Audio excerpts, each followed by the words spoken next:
Computer vision is the science and engineering of teaching computers to assign meaning to images and video. The idea of capturing an image has been around for a long time, and digital cameras have been around since the 1970s.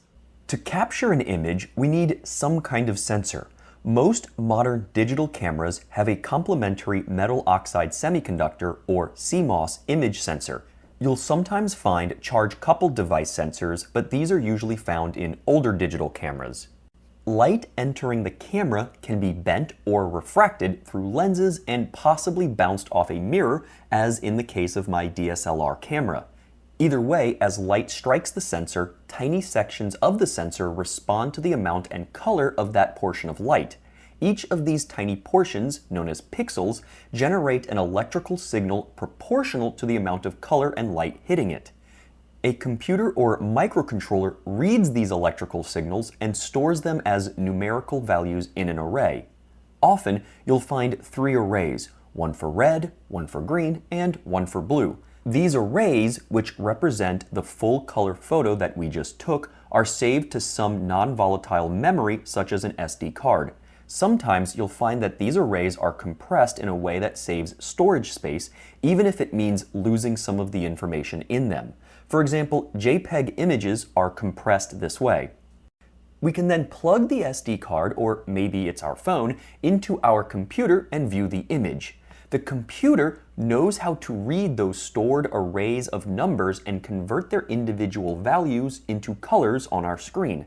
This allows us to view the image we captured. The more pixels in the image, the greater the detail we can make out. This is not the only way to construct a digital image, however.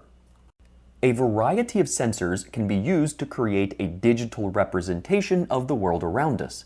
An image sensor in a camera works with visible light, so it's similar to how we might see with our eyes. However, we can use infrared sensors to create an array of infrared values, which is great for seeing things at night or looking at the relative temperature of objects. We can also use things like radar to get an idea of how far away things are or map out terrain. Or maybe we use something like ultrasound to get a cross-section inside our bodies. In all of these cases, we are producing digital images. While this hopefully gives you an idea of how digital images are captured and stored, simply recording something isn't computer vision. In all these cases, it requires a human to interpret the digital images. Computer vision is when we have a computer automatically interpret and assign meaning to images or parts of an image. For example, we could use computer vision to locate the trees in this photo, or maybe we automatically identify potential energy leaks in a home from a captured infrared image.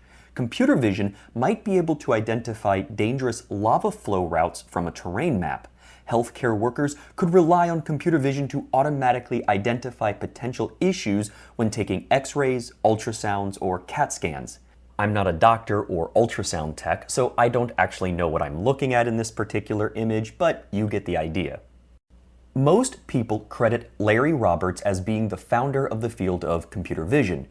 His 1963 PhD thesis, Machine Perception of Three-Dimensional Solids, proposes methods for extracting information about 3D objects from a simple two-dimensional image or photo. From here, a whole field of study was born that attempts to automate the process of extracting meaning from images. Throughout the 1970s, the British neuroscientist David Marr published a number of papers that describe how images captured by 2 eyes can be constructed into three-dimensional representations of scenes in the brains of living creatures. From there, researchers have worked to automate this process in computers. For example, we can use 2 cameras mounted a fixed distance from each other to take photos of the same scene. These photos will be ever so slightly different from each other thanks to how the cameras are separated, much like human eyes. Here is an example taken from this Arducam stereo hat for Raspberry Pi. The 2 grayscale images are from each of the cameras. With some math, it produces the image on the left. Greens and blues are objects that are farther away, and the orange and red blobs are images that are closer to the cameras. This is known as a depth map, and it helps us figure out where objects are in relation to the cameras without relying on distance sensors like ultrasound or LiDAR. The process of extracting three-dimensional information using a pair of cameras set at a fixed distance from each other is known as stereoscopic vision. Another common objective in computer vision is to find the boundaries between objects. This is often accomplished using edge detection algorithms, which filter an image and output one or more images such as these. You can see how only the edges of the objects in the photo are shown, much like someone drawing a sketch of the scene. You can choose to pick up more or less detail in the edges depending on the particular algorithm and parameters used. Image segmentation is another popular area of study in computer vision. Various algorithms exist to help divide a picture into various parts or objects to assist in providing meaning to that image. The goal of most image segmentation algorithms is to assign a value to each pixel and group associated pixels together. These groupings can be colored and redrawn as shown in the right image to help detect or classify objects in that image. While all of these are great examples of computer vision, we haven't yet seen how machine learning fits into the picture. As I just showed, computer vision is not the same thing as machine learning. However, machine learning can be a very useful tool for computer vision, and computer vision can be a very useful tool for machine learning. Both fields are usually considered to be a part of artificial intelligence. They are different from each other, but there is some overlap. In this course, we will focus on using machine learning to accomplish computer vision goals, but there are plenty of things in computer vision that we will not cover. Specifically, we will go over image classification and object detection using neural networks.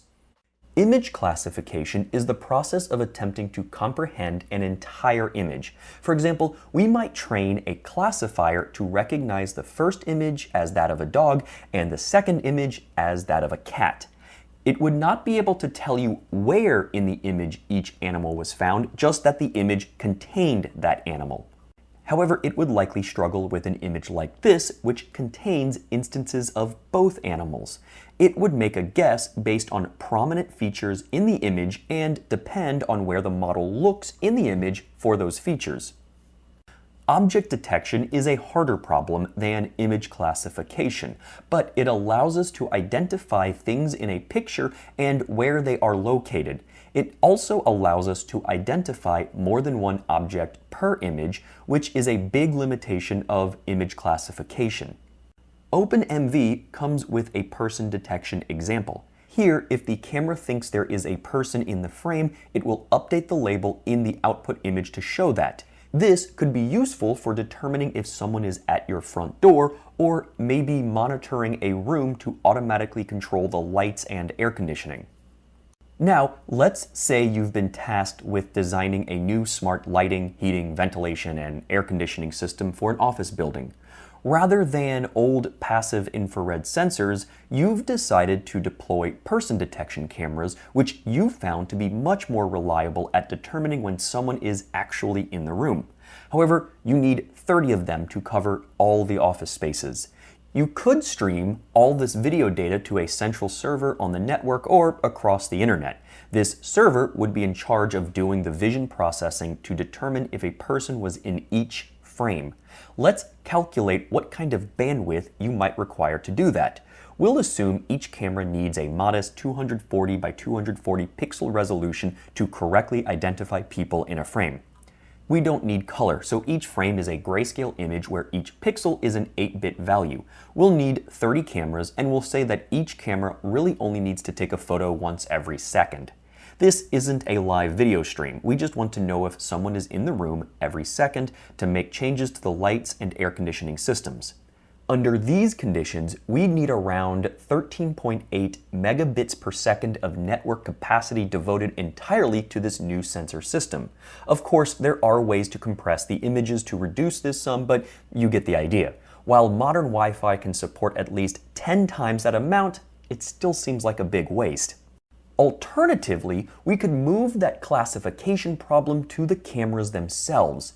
These smart cameras could be just like the OpenMV camera demo I showed you a moment ago. Each camera would perform whatever inference was necessary to determine if a person was in the frame and just send that result to the server. Now, we essentially need 1 bit for that value. Was a person in the frame or not? 30 bits per second is a lot less than 13.8 megabits per second. I'm making some assumptions about minimum packet length and message headers, but you get the idea. As you can see, using microcontrollers or low-power computers can save bandwidth and processing power on remote servers. This form of embedded computer vision offers an alternative to streaming raw or even compressed data to a centralized location for processing. Self-driving cars rely on a variety of sensors to help them navigate the roads and avoid collisions. Most use cameras with a combination of radar or distance sensors to help create a clear picture of objects in the distance.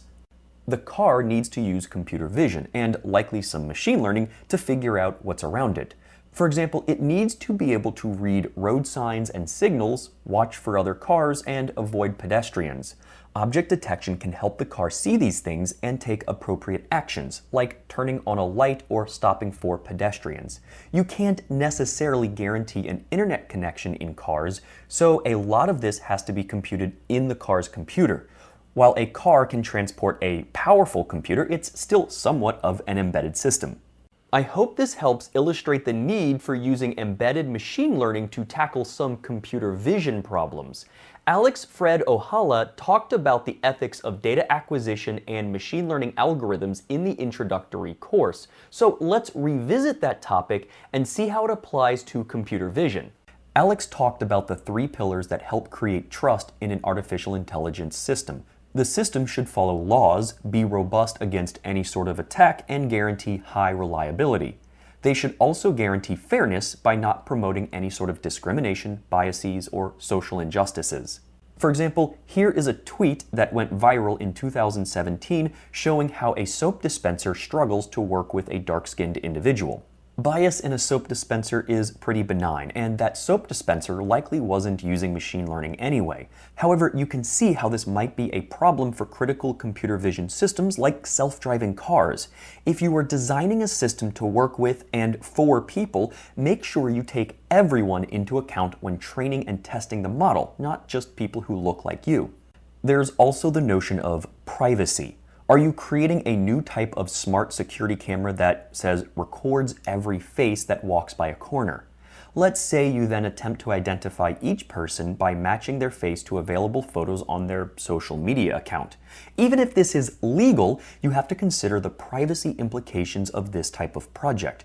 Do these people consent to having their faces and possibly names recorded whenever they walk by that corner? For more information on ethical and trustworthy AI, I highly recommend checking out the European Union's AI Alliance page.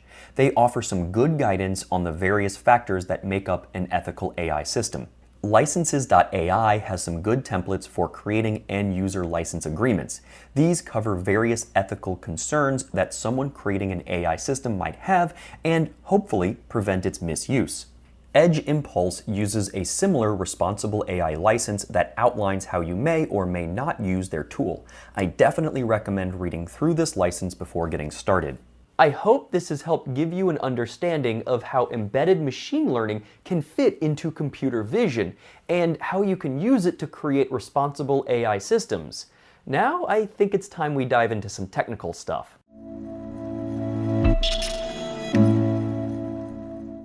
Before we go over using images with machine learning, I'd like to cover some concepts about how digital images are made and stored on your computer. Some of you may be familiar with these concepts already, but I find that it provides a useful vocabulary when working with images. Let's start with a simple grayscale photo. Then let's zoom way in on a portion of this elephant's ear. Digital photos are made up of a grid of simple building blocks known as picture elements, or pixels for short. This grid of pixels can be expressed as a simple two-dimensional array of values. Let's take an even smaller subset of these pixels to examine. One way to express these pixel values is by using a number between 0 and 1, where 0 is black and 1 is white. This could be interpreted as the amount of light being given off or reflected by each pixel. White is 100% or 1. However, storing and doing math with floating point numbers like this is often difficult for computers, especially low-power devices like microcontrollers. So one way to handle that is to quantize these values to some integer values that fit nicely into bytes. For example, we can quantize those 0 to 1 percentage values to 1 byte or 8 bits. Now, 0 is black and 255 is white. However, this means that only 256 shades of gray can be represented by these values. This is known as bit depth or color depth. Each pixel or element of this array is an 8-bit number that describes the shade of gray to be displayed. Higher bit depth for these grayscale images means that more shades of gray can be displayed.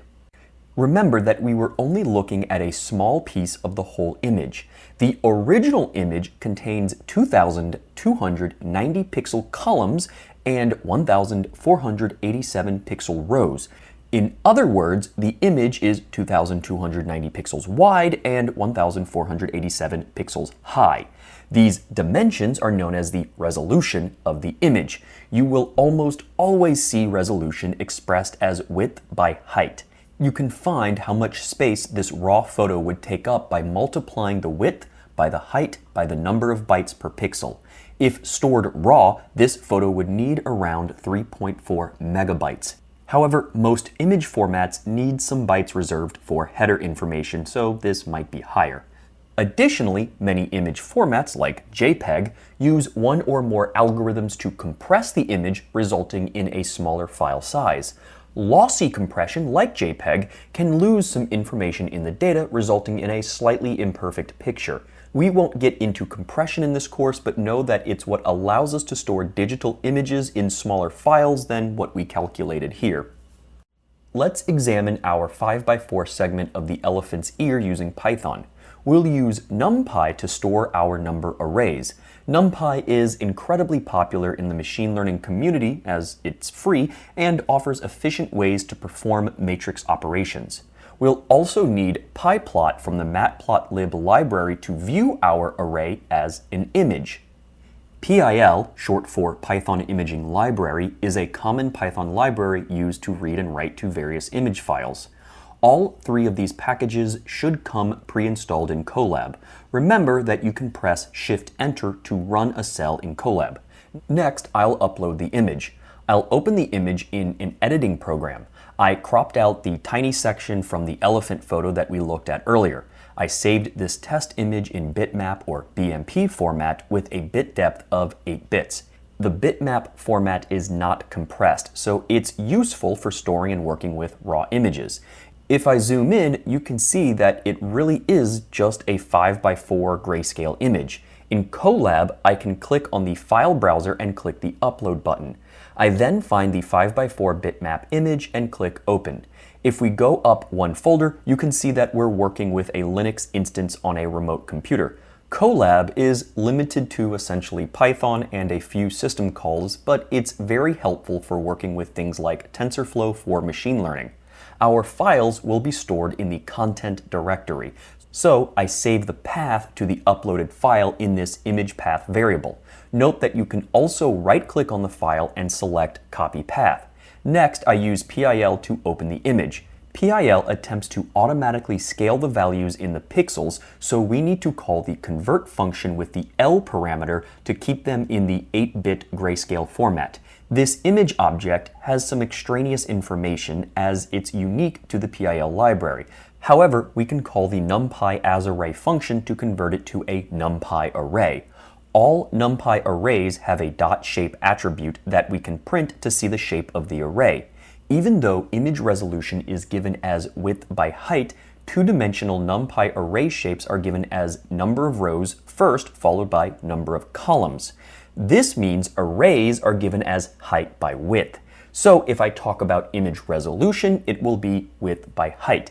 If I talk about two-dimensional numpy arrays, it will be height first, then width. When we print the array, you can see the pixel values that we saw earlier. These go between 0 and 255. We can also normalize the array by dividing all the values by 255 to convert the pixels to that 0 to 1 scale. You normally don't want to store an image in this floating point format, but this will be helpful later when working with some neural network inputs. Finally, we can use pyplot to draw the image for us. Note that we want to draw the 8-bit grayscale image, and we need to tell ImShow to use the grayscale map for drawing, and that it should expect a minimum value of 0 and a maximum value of 255 for each pixel. For the first couple modules in this course, we will stick to grayscale images. In many computer vision applications, you will find that color is probably not necessary. However, in some cases, it is necessary as it can convey extra information about the image. Let's zoom in on a section of this sea turtle. Here we have another 5x4 section of pixels, but they're in color this time. Instead of a bit depth of 8 bits, each pixel now contains 24 bits of information. 8 bits describe the amount of red in the pixel, 8 bits are for green, and 8 bits are for blue. Now, each pixel has 3 bytes needed to describe it. You can see that the bluish pixels have more of the blue channel than the others, and the reddish ones have more of the red channel present. As with the grayscale images, we can use more bits to describe colors than what we're showing here, but you'll often run into 3 bytes per pixel for many color images. Sometimes you'll see an alpha channel present. This determines the transparency of each pixel and is common in image formats like PNG. We won't need to worry about the alpha channel for this course. The red, green, blue, or RGB color model uses additive light to describe colors. The higher the value of one of those color channels, the more light is emitted in that color. We can combine the 3 different colors to produce any other color.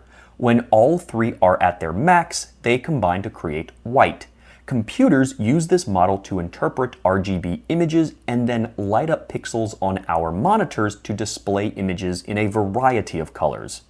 I created a Colab script to load a color image just like we did for the grayscale image. However, I'm using that 5x4 pixel sample from the edge of the turtle's shell. I use PIL to open the image, but I need to convert it to RGB format this time. Then I convert it to a NumPy array. The first 3 elements are the red, green, and blue values of the first pixel. The next 3 elements belong to the second pixel in the first row. So this group describes the 5 pixels in the first row. This continues to the last row of pixels. Here you can see that the final pixel has more red and less green and blue. We'll verify that in a minute. Now let's draw the channels separately. You could extract each plot, but Matplotlib has a habit of coloring grayscale images in an odd manner. So we're going to create 3 copies of the original array. In the first, we'll set all of the green and blue values to 0. In the second, we set all of the red and blue values to 0. Then, in the third, we set red and green to 0. Notice that I can index into the arrays as follows. A colon means give me everything from that axis. So, colon colon 0 is a 2-dimensional array containing all the values in the red channel. Colon colon 1 would be all the values in the green channel. Finally, we print the channels separately. You can see how there's more red in the bottom right and more blue in the top left. There's a bright stripe of green going diagonally from the bottom left to the top right. Now let's print all of these channels together. I hope you can see how those channels combine to form this image. There's more blue in the top left, mostly green in the middle diagonal, and a lot of red in the bottom right. I find it easiest to think about color images as a collection of 3 different 2-dimensional arrays. When those arrays get combined, the computer is capable of producing nearly any color in the visible spectrum. As with grayscale images, there are lots of ways to compress them, but we won't get into that. Having the extra information in color channels can be useful, but I recommend seeing if grayscale will meet your needs first, as it uses less data and less computing power. I hope this helps you get an idea of how images are stored on your computer. In order to create an image classifier, we first need to collect some data. There are plenty of pre-made datasets out there that include thousands of images, but I encourage you to try collecting your own. I will show you how to do this using the OpenMV camera as well as a smartphone, but you are welcome to collect digital images in any way you see fit. The goal is the same. You'll want to collect around 50 images of the same object for each class you want to identify. I recommend starting with 3 or 4 classes so you can see how to work with multiple classes. You can choose to identify anything you want, clothing, fruit, animals, and so on. There should be a large difference between the shapes of the objects as our model will be fairly simple. For example, the model might have trouble classifying breeds of dogs, but it has a good chance of working if it's trying to pick between dog and cat classes. Each photo needs to be scaled and cropped to 96 by 96 pixels. They can be color or grayscale, but we will ultimately convert everything to grayscale to make the model smaller and easier to understand. We will also resize or scale these images to make them smaller before feeding them to our neural network. Additionally, you will want them in bitmap or PNG format, as those are commonly used uncompressed formats. The object you're trying to identify should be mostly centered in the image and take up a large portion of the frame. Multiple photos should have the same object in a similar position with similar lighting and the same background every time. You'll also want to keep the camera at about the same distance from the subject each time. The background should be the same among all your classes. If you want to train a model to identify something in a variety of situations, lighting conditions, and positions, you're going to need a lot more than 50 images, probably on the order of a few thousand. You'll also likely need a more complex model, which we'll explore later, but for now, try to keep everything about the same. I collected photos of a few different electronic components, a resistor, a capacitor, a diode, and an LED. I have 50 photos of each stored in a folder named after the class. Note that I only used one component for each. I didn't try to use different sizes, shapes, or colors of LEDs, for example. Also, I highly recommend collecting some photos of just the background. This will be its own class. Many times, you'll find that you want to identify when something is in the frame or not, such as detecting a person in a room. So you'll want photos of the empty room, or of the white background with no electronic components in my case. You are welcome to use my dataset if you do not want to collect your own. Head to github.com/SeanHemel/computer vision with embedded machine learning. Click on the Datasets folder and download the electronic components zip file. The BMP files are good for examining raw data, but you'll ultimately need the PNG files for uploading to Edge Impulse. Unzip it somewhere on your computer. Feel free to look through the folders. Each folder has 50 color images in them. I kept them in color in case you wanted to try working with color images, but we'll be converting them to grayscale in a future project to train the actual classifier. Note that the images are fairly similar with little variation. I tried to keep the component body close to the center of the image, and the leads point either left or right. To capture photos with the OpenMV or Portenta, head to openmv.io. Go to Downloads and download the latest OpenMV IDE. Run the installer, accepting all the defaults. If you're working with the OpenMV H7 basic model, you'll want to use a micro SD card as there's not enough internal storage to store images. Make sure it has been formatted with the FAT32 file system. Plug the SD card into the OpenMV camera and plug the board into your computer with a USB cable. If you're finding that your photos are not in focus, you can adjust the focus of the lens by unscrewing the set screw and twisting the top. This might take some experimentation to get the images to look right. In the same GitHub repo, go to the data collection folder, OpenMV, and view the raw code for imagecapture.py. Copy this code. Paste the code into a new file in the OpenMV IDE. Feel free to look through this code and see how we capture and store images to the SD card. Note that we initialize the camera with a 320 by 240 QVGA resolution, but we crop it to 96 by 96, which is what ultimately gets displayed and stored. Whenever we run this program, it will show what the camera sees in the upper right, count down from 3, then snap a photo, which it saves to the internal storage or SD card. Let's run it to collect a couple of samples. Click the Connect button. If asked, agree to update the firmware on your board. Click the Serial Terminal button to open a console connected to the board. Click the Run button. It will take a moment to initialize, so use that time to frame your object. You should see it count down from 3. When it reaches 1, it should flash black for a moment to let you know that the photo is being saved. It should print the name of the path and file to the serial terminal. If you want to take another photo, you'll have to run the program again by clicking the Stop button and clicking Start. Continue doing this until you get your entire sample set. Remember, try to keep the object in about the same position with the same background, same lighting, and about the same distance from the camera every time. Note that I took pictures of my electronic components on a white background with a desk lamp nearby to provide consistent lighting. You can move the camera around a little bit, but try to make sure the object is centered and in about the same orientation or position for each photo. To copy your files, you'll need to either remove the SD card and plug it into a reader on your computer or cycle power on the OpenMV board. This should cause it to enumerate as a mass storage device. Go into the drive and copy the photos. I recommend taking a group of photos of the first object, copying those photos out to a directory with that object's name, and then repeating the process for the next object. You can also capture these images with your phone or webcam. Take a bunch of photos of your objects. Note that the cameras on most modern phones have a pretty high resolution. As a result, you'll want to open each image in an editing program and crop and scale as necessary. Save them as 96 by 96 bitmap or PNG files in a folder with the class label. Finally, you can also use your Raspberry Pi. I recommend the Raspberry Pi 4 as that seems to work best with the Edge Impulse examples.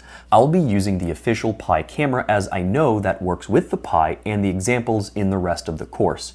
You're welcome to try a USB webcam, but I can't guarantee it will work.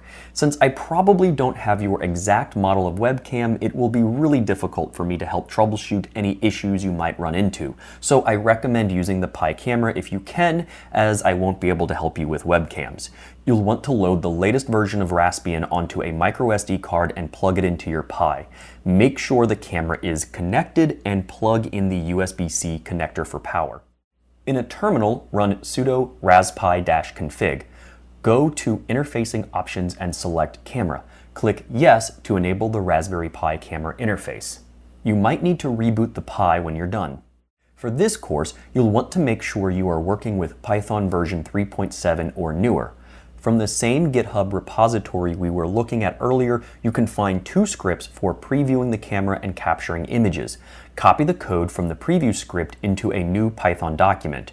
When you run it, it will simply provide an output of what the camera sees in a preview window. The capture script will save whatever is in that preview, so make sure your objects are in focus and can be seen. If you're working with close-up objects like electronic components, you can adjust the focus by carefully twisting the lens housing with some needle nose pliers. When you're done, click on the console and press Ctrl-C to exit the preview script. If you have the preview window selected, you need to press the Q key to exit. Then enter Python PyCameraCapture.py to run the capture script. This will give you the same viewfinder and you'll have about 5 seconds to put the subject in the preview window. The script will take a photo and automatically save it as an image file. Just like with our OpenMV example, these files will be sequentially numbered. I recommend using the PNG format as it will save us a step later on. PNG is a compressed image format, but it is lossless, which means we can fully recover the uncompressed image using some math. Feel free to look through the preview and capture scripts. The capture script is similar to the one on the OpenMV, but it uses the Pi camera package. Note that this only works with the Raspberry Pi camera and not a USB webcam. The script starts the camera and displays a preview window. It then counts down from 5 and then saves the last image captured from the camera to a file. There are a bunch of pre-made image datasets out there that machine learning folks like to play with. You're welcome to try using one of them, but I find that some are very trivial, like the MNIST digits set. Others, like Fashion MNIST, don't look anything like real photos. And some have so many images with thousands of photos that it can be unwieldy to work with for this intro project. Also, many of these pre-made datasets do not contain background samples, which makes it harder to do things like object detection. In reality, if you're training an embedded machine learning model for a vision project, you're probably going to have some special use case in mind where you'll need to collect your own data set anyway. Because of that, I recommend trying to take your own photos and construct a data set if you can. It might take some time to collect all of these photos, so be patient with it. The first problem we're going to tackle is image classification. It's one of the most important challenges in computer vision because it attempts to answer the question, what am I looking at? Remember that a digital image is an array of numbers. There might be 3 of these two-dimensional arrays for a color image. If we load this image as an array into NumPy, it would have a shape of 1536 by 2048 by 3. Here's the problem. As humans, our brains are wired for image recognition. We can easily tell that this is an image of a cat. If we shift all the pixels over by 1, we could still tell it's a cat. However, if we just did a strict comparison of the arrays, the computer would tell you it's a very different image. Image classification is the process of comprehending or assigning a label to an image as a whole. For example, we might want to train a model to identify the type of animal present in this photo. A well-trained model would tell us that it's a cat. We are not so worried about figuring out where the cat is in the photo, we just care that it's a photo of a cat. The most basic classifier is the binary classifier, where you only have 2 classes. This might be identifying cat versus dog. This is known as a 1 versus 1 classifier. However, if you feed an image to this classifier that's neither a cat nor a dog, the model will still predict one of those 2 classes. Alternatively, you can train a model to positively identify a cat as opposed to anything else that's not a cat, which is known as a 1 versus rest or 1 versus many classifier. Here, cats would be considered the positive case and everything else would be the negative case. Our brains are much more capable than doing simple binary classification.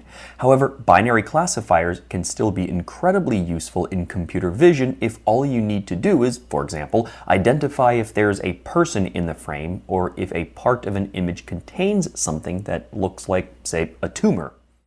In addition to binary classifiers, we also have multi-class classifiers. Rather than saying something is either cat or not cat, we want our model to be able to determine if the image is of a cat, dog, person, dolphin, bird, empty field, and so on.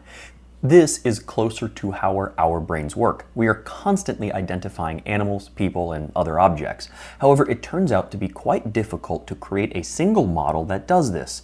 There are 2 basic approaches to tackling the multi-class problem. The first is to expand the 1 versus 1 technique and train a model for each possible pairing of the desired classes. For example, the first model would compare cat versus dog and give us the probabilities that it thought the input image belonged to each of those labels. Then it would compare cat versus human and give the probabilities. It would continue doing this for all cat versus other classes it had been trained for. Then it would compare dog to each of the classes to get those probabilities. It would continue doing this until every possible pairing had been analyzed. The class with the most predictions or votes would be labeled as the winner and be given as the output of the multi-class classifier. As you add more classes, you will need to train more models for this to work. The other approach is to perform as many 1 versus rest comparisons as there are classes. So you would compute the probability that the input image is a cat versus not cat. Then you'd compute the probability that the same image is a dog versus not a dog. You'd continue this for all the classes. Whichever class has the highest probability would be declared the winner and offered as the most likely label for the input image. As you can see, this requires far fewer models than the 1 versus 1 method. In fact, we would only need to train 1 classifier for each class. While neural networks and deep learning is the most popular way to accomplish this task at the moment, and it's what we'll be focusing on, please remember that it's just one possible tool of many for solving classification problems. I'd like to talk about a few other algorithms for a minute just so you are aware of what else is out there. The first is the k-nearest neighbors algorithm. Here, let's say we plot out the pixel values for all of our images. Note that for even something simple like our 5 by 4 pixel grayscale image, that would be a plot with 20 dimensions, which is kind of difficult for humans to visualize. So we're going to assume that our images have 2 pixels to make this visual representation easier. These are grayscale images with a bit depth of 8 bits, so each pixel can be between 0 and 255. Let's say that these are extremely low resolution photos of cats with white coats and low resolution photos of dogs with dark coats. You might expect something like this. The cat images would generally be lighter than the dog images. Each point on this chart represents a single 2-pixel image, and we've labeled our training data as such. Note that there's really no training in this algorithm. All the processing is in the inference stage. So we capture a new 2-pixel photo and we want to figure out which class it belongs to. In k-nearest neighbors, we would compare it to the closest images in the training set. With k equals 1, we find which of the training samples is closest to our unknown sample by computing the Euclidean distance to all the training samples. Let's say that we find the Euclidean distance to be the shortest to this sample, which has the ground truth label of dog. As a result, we would assign that label to our new sample and predict that it's an image of a dog. With k equals 2, we would compare the unknown sample to the 2 closest labels and assign the label based on a simple vote. However, this would be a 50-50 split, so you'd need to find a way to break the tie, such as by looking at whatever the closest neighbor is. Alternatively, you could stick to odd numbers for k. With k equals 3, we'd look at the 3 closest samples in this plot. Here we have 2 dog labels and 1 cat label. There are more dog labels, so we would assign dog as the label to the new sample. There are a number of problems with this algorithm, however. K nearest neighbors suffers at high dimensions, which is common when working with large images. It also isn't really examining the subject of the image, but rather looking at pixel values. Images with similar colored backgrounds might be classified the same because the pixels in the backgrounds are so close in value. Finally, inference is actually the computationally expensive part. For embedded systems, we usually want most of the effort on training and require as few resources as possible to do inference. Next is the support vector machine. This algorithm tries to find the best line or plane that linearly separates one class from another. However, its real power comes from something called the kernel trick, where we can use a mathematical transform to change the number of dimensions that these samples are plotted on. For example, we'd find a way to take these 2-dimensional points and plot them in 3-dimensional or 4-dimensional space.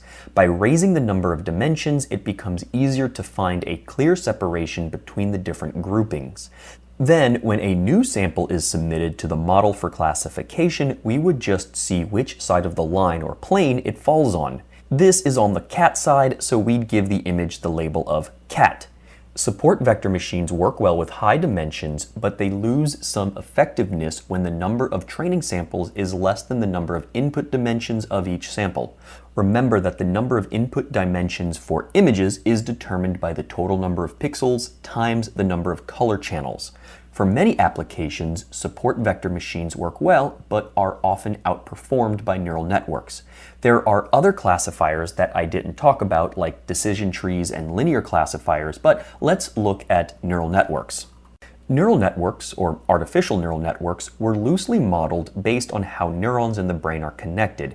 Layers consist of one or more nodes that perform a series of mathematical operations on the input data.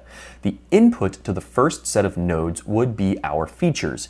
These features can be direct pixel values or something else, like a filtered image or maybe the frequency of how often a particular color occurs. You will generally see all the input data to a neural network be normalized to values between 0 and 1 or between -1 and 1. This helps ensure that all the features are on the same scale. It can help make training faster and assist in finding the optimal parameters for each node during the training process. No math is performed on these input features in the first layer. Each of these input values are copied to every node in the next layer. Any layers that are not input or output layers are considered to be hidden layers. The outputs from one layer are fed as features into the next layer.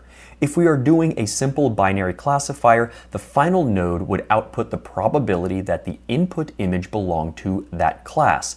Following our previous cat versus dog example, it might give us the probability that it thought an image belonged to the cat class. If that probability was below 0.5, we would say that the image should have the label dog. If it's above 0.5, we'd assign the label cat. Now, let's extend that to the multi-class problem. For a neural network, the number of input nodes would be equal to the number of features we want to feed the network. We could have any number of layers or nodes in the middle depending on our application. The output nodes would be equal to the number of classes we want to identify. Each output node would essentially be in charge of performing a one versus rest classification to determine the likelihood that the input image belonged to that particular class. Unfortunately, the output of each of these nodes might be scaled in such a way that we can't get a good sense of the probability of membership.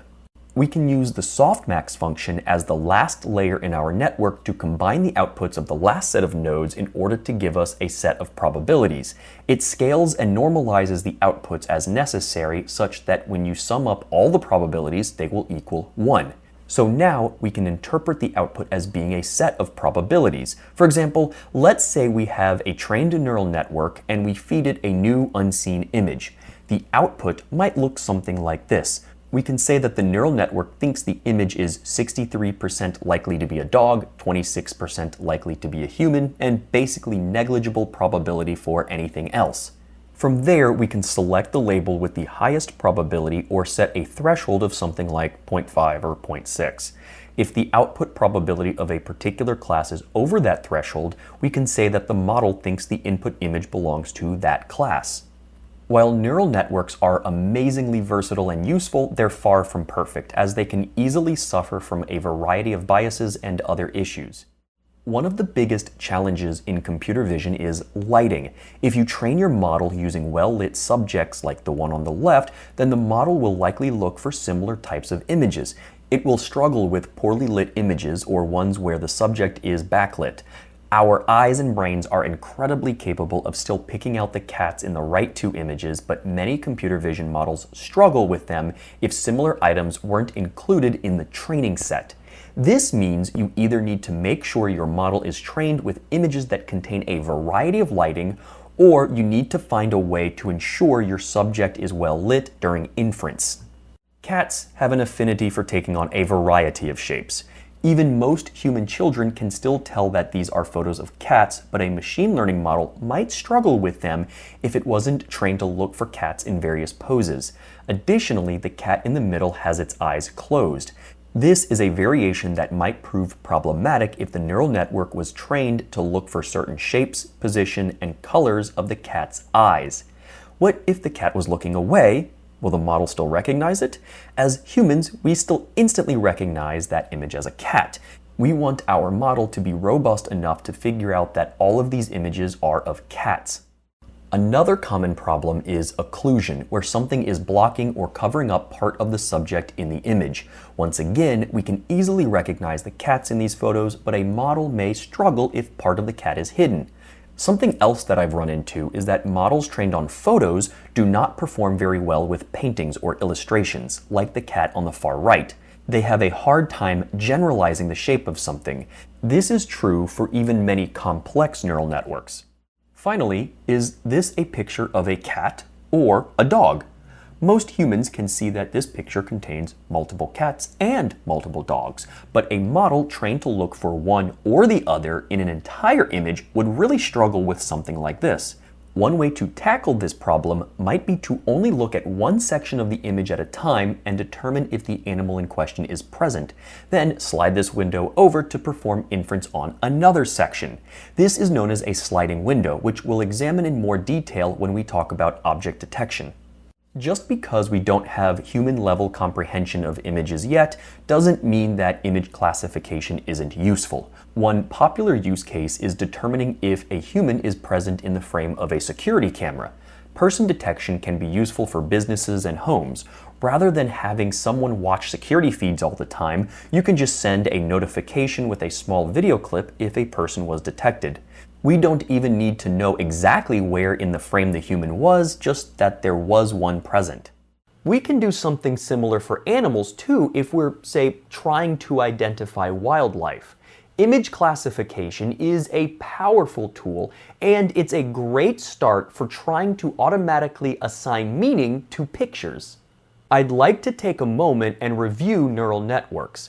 These are concepts that I covered in the Intro to Embedded Machine Learning course. So if you'd like to get more details about the things that I'm talking about in this lecture, I recommend going back to that course and reviewing those lectures.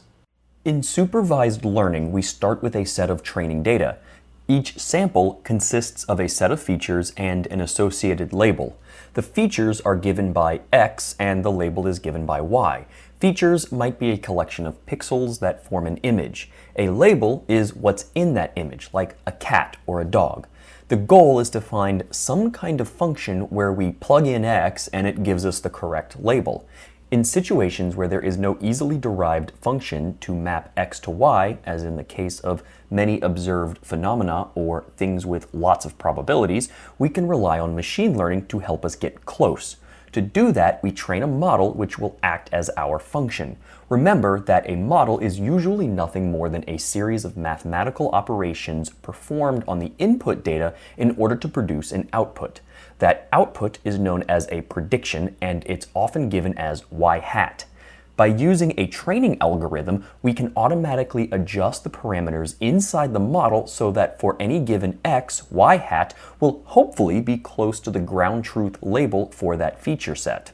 From this, we want the model to generalize the features and patterns in the data well enough so that we can give the model new data that's not in the training set and it will still be able to assign the correct label to that set. This is known as inference. We can set aside some of our data set to be used for validation and testing to make sure that the model has generalized well enough. There are other forms of learning, such as unsupervised learning and semi-supervised learning, but we're going to stick to supervised learning in this course. A feature is an individual measurable property or characteristic of a phenomenon. For example, the X, Y, and Z measurements from an accelerometer taken at a point in time might be used as features. These would make up the features for one sample. In this case, a single sample, X, would have 3 features, and we would say that X has 3 dimensions. If we were to plot this sample as a point, we would need X, Y, and Z axes to show how this sample differs from other samples. However, this feature does not capture how an accelerometer might be moving through time. So maybe we use 1 second's worth of accelerometer data that's been sampled at 100 Hertz. With X, Y, and Z data, that would give us 300 features for one sample. To plot a single sample to compare it to other samples, we'd need a 300-dimensional plot, which is a little difficult for humans to visualize. However, 300 features is still perfectly valid as an input to a machine learning model. Just remember that if we construct a model that expects a given number of features, we should always use that number of features in our dataset.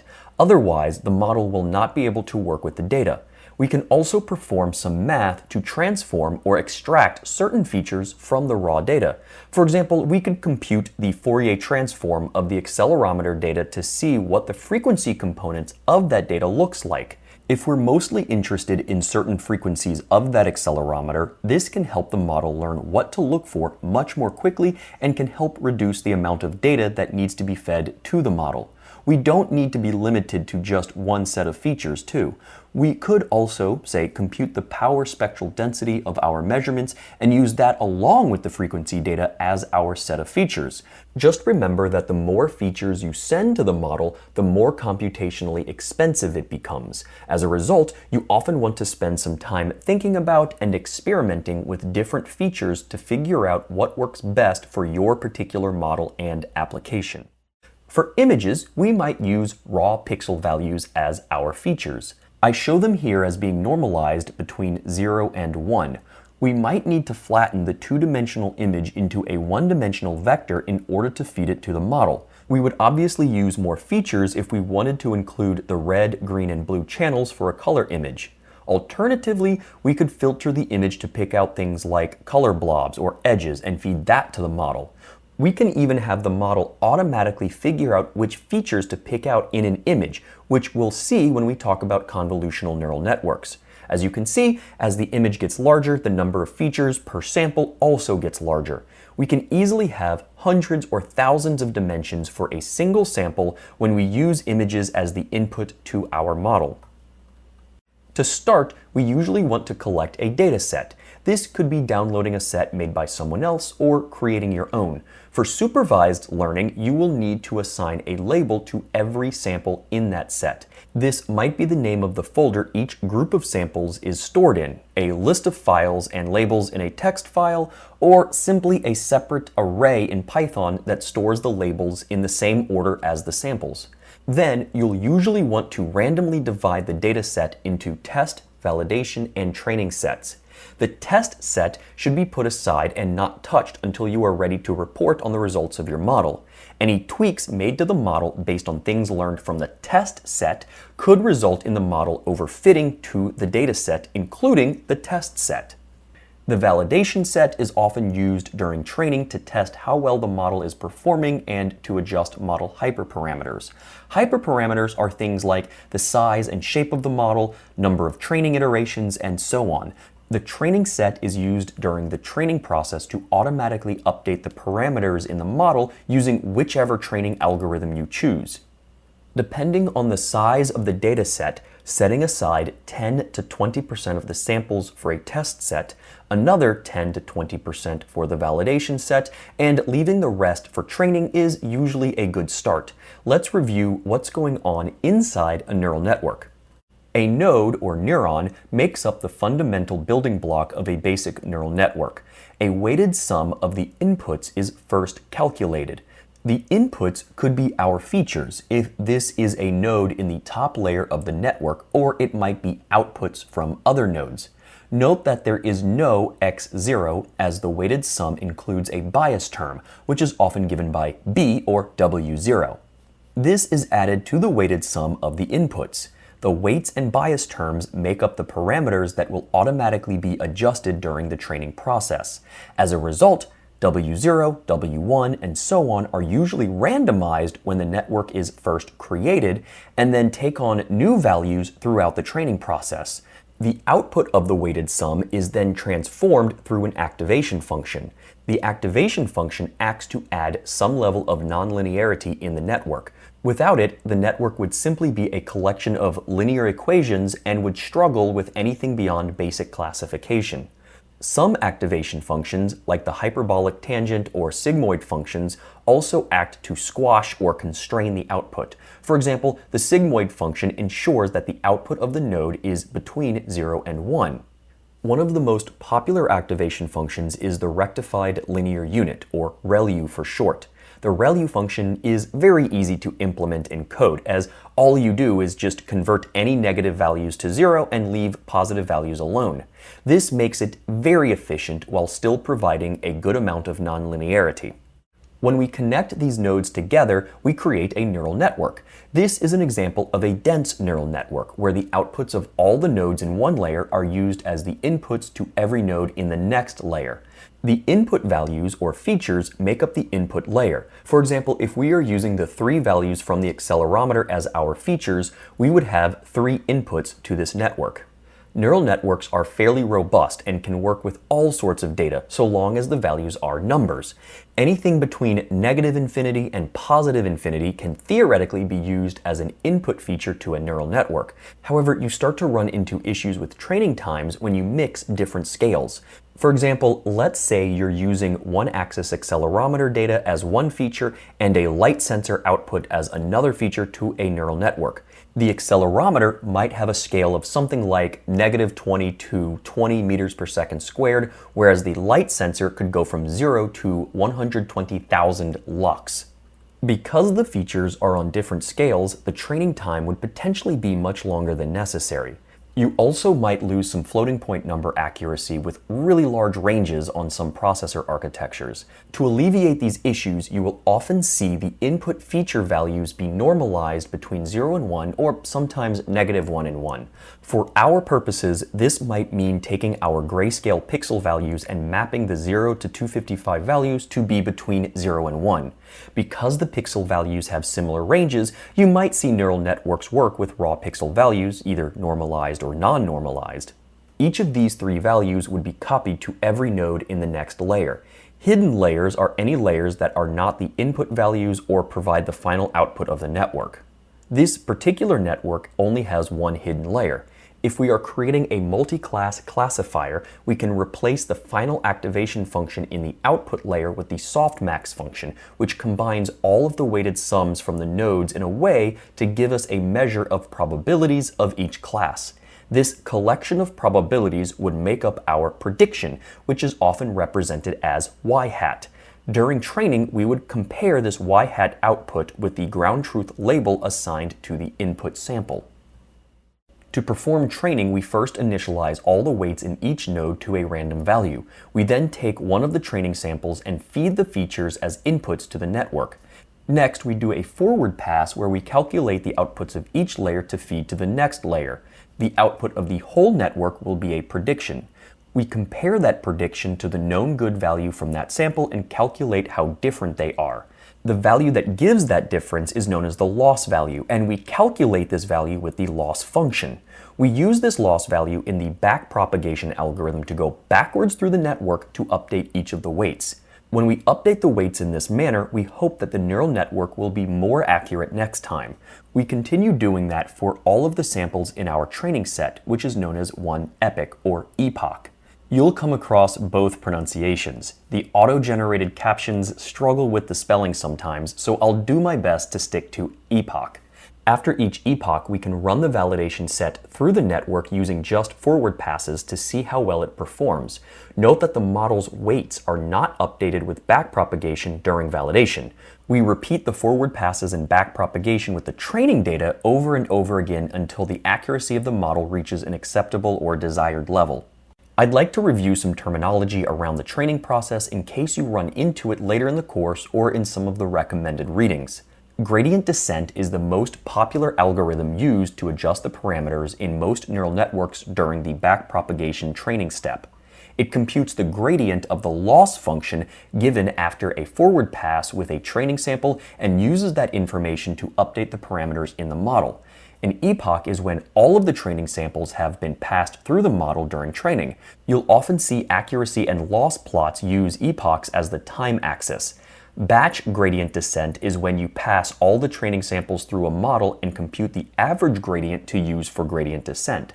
Stochastic gradient descent is computing the gradient and updating the parameters once each time you do a forward pass with a new training sample. Mini-batch gradient descent is a mix of batch and stochastic gradient descent. You compute the loss and average gradient for a group of training samples and use that to update the parameters. You then move on to the next group in the training set and repeat the process. You'll often want to watch for when a model is underfitting or overfitting during training. Underfitting occurs when the model performs poorly on both the training and validation datasets. It means that the model was unable to generalize the features to accurately predict the classes. To fix it, you'll want to try getting more data, working with different features, training for longer, or trying a more complex model. With a good fit, the model should have good accuracy for both the training and validation sets. What level of accuracy is good enough is dependent on your particular needs for your project or product. Overfitting happens when the model is able to predict labels for the training data well, but fails to generalize what it's learned to unseen data, which includes the validation set. Here, we expect the training accuracy to be high, but the validation or test accuracy to be low. To fix overfitting, you can gather more data, try early stopping, reducing model complexity, adding regularization terms, or inserting dropout layers, assuming you're working with a neural network. Note that sometimes you may not have the right data or right features, and you need to go back to figuring out what's the right type of data to work with as input for your model. Instead of accuracy, you might also see the loss value given over time or epochs of the training process. You should expect it to basically be the opposite of accuracy. Over time, the loss should decrease. Training and validation sets will show little decrease in loss if the model is underfit, and there will be a big separation between the training and validation loss values if the model is overfit. Finally, let's review how we might evaluate the effectiveness of a classifier. One popular way to do this is the confusion matrix. Across the top, we list the labels that the model predicts for each sample. Down the side, we list the actual classes. We usually want to compute the confusion matrix for the validation or test set. For each sample from that set that we feed to the model, we record the output. If the predicted label was bird, but the actual label was cat, we add 1 to that cell. Once we've gone through the whole set, we'll end up with something like this. The true positives are the number of predictions that match the actual class. We can compute the total model accuracy, but an examination of each class can yield some other useful metrics. For example, we might start by focusing on the metrics for just the dog class, so the number of true positives would be 199. The true negatives are when the classifier correctly predicts something other than our intended class. A false positive occurs when the predicted label is our intended class, but the actual label was something else. Finally, a false negative is when the actual label is our intended class, like dog, but the model predicted something else. Using this information, we can compute a number of metrics. For example, the total system accuracy for this dataset is calculated by summing all correctly predicted classes and dividing that by the total number of samples in the set. Note that this has nothing to do with the intended class. We sum 205, 199, 223, and 186 to get the total number of correct predictions. We can calculate the per class accuracy by adding the true positives to the true negatives and then dividing that number by the total number of samples. For example, the dog class would have a 92.7% accuracy with this model and dataset. In some instances, you'll have an imbalance among your classes. As a result, it's often better to use the F1 score for a class rather than accuracy, as it takes the false positive and false negative rates into account. To compute the F1 score for a class, you divide 2 times the number of true positives by 2 times the number of true positives added to the number of false positives and false negatives. For our example, the dog class would have an F1 score of 0.845. The closer the F1 score is to 1, the better your classifier performed on that dataset for that class. So we can compute the accuracy and the F1 score for each class to compare them. As you can see, they differ slightly. To get the total F1 score for the whole classifier, we can compute the average of the F1 scores.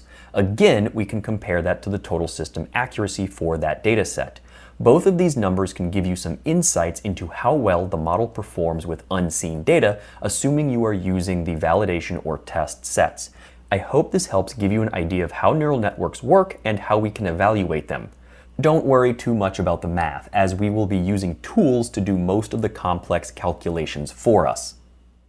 Previously, we went over how a basic neural network operates, how you train one, and how you can evaluate its performance.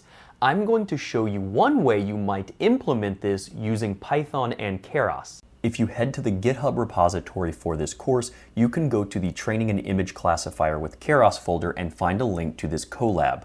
I recommend working through this exercise so you can get a feeling of how dataset curation and model training works in Keras. Even better, you might want to manually copy all of the code into your own collab and play with the values to see what's going on. I want you to see how you might traditionally use this machine learning framework, and you can compare this code to the advanced mode in Edge Impulse. Personally, I like to do data curation and evaluate various features in Python before uploading my datasets to Edge Impulse to do the model training. To run the script, just click on the first code cell and then press Shift and Enter. You might get a warning from Google saying it's not authored by Google, and that's fine. Just click Run anyway. This will run one cell at a time, and you will automatically be placed into the next cell. Press Shift Enter again to run it.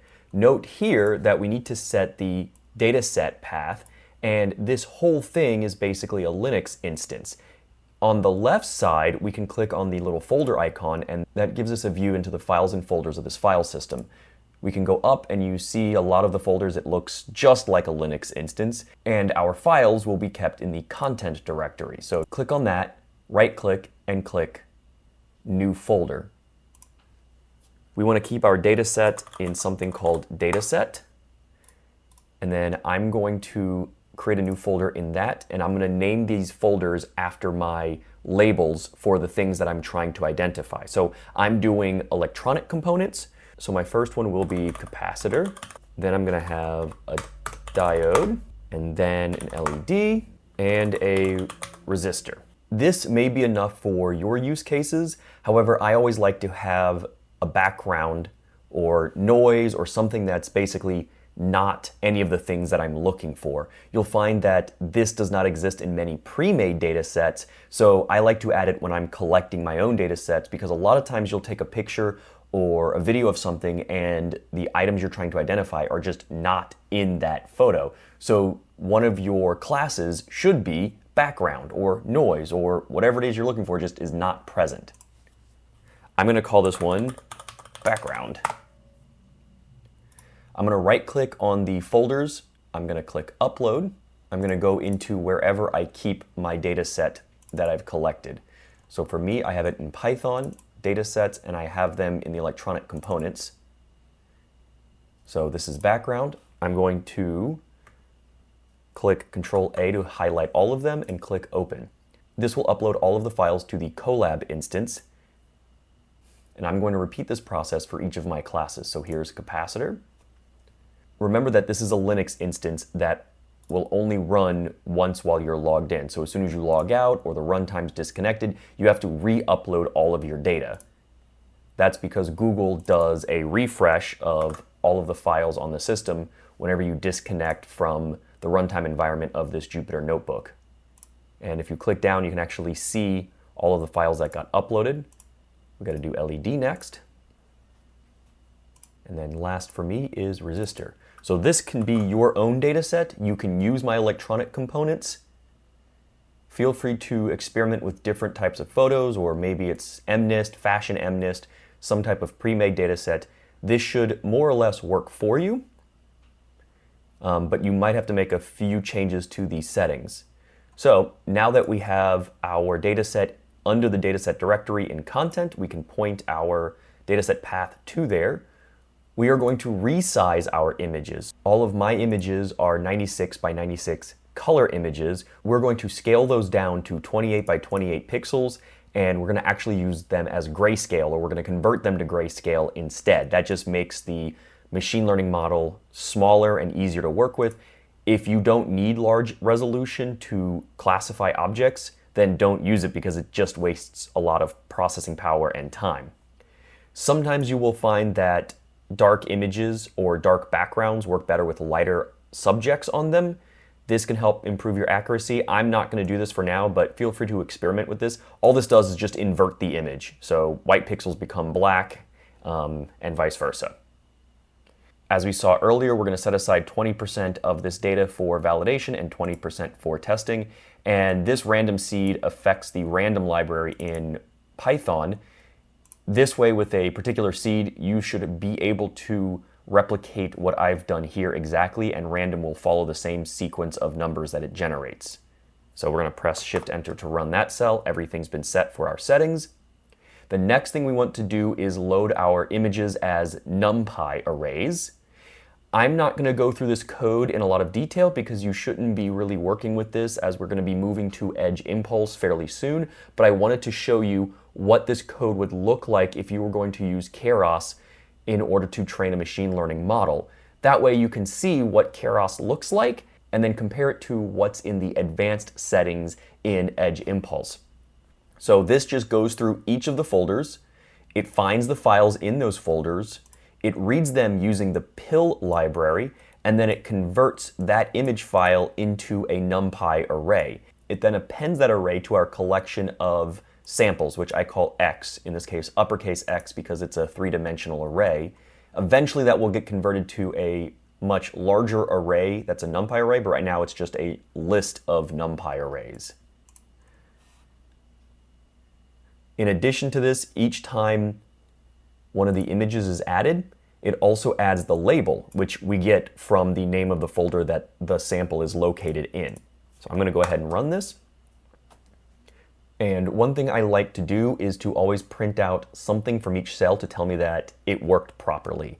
So here I added 50 images from the LED class, background, capacitor, resistor, diode. That looks correct because I collected 50 images of each and then uploaded those. It also lists out the labels for me so I know what my labels are, and it gives me a total number of samples. And this should just be a total of these individual classes.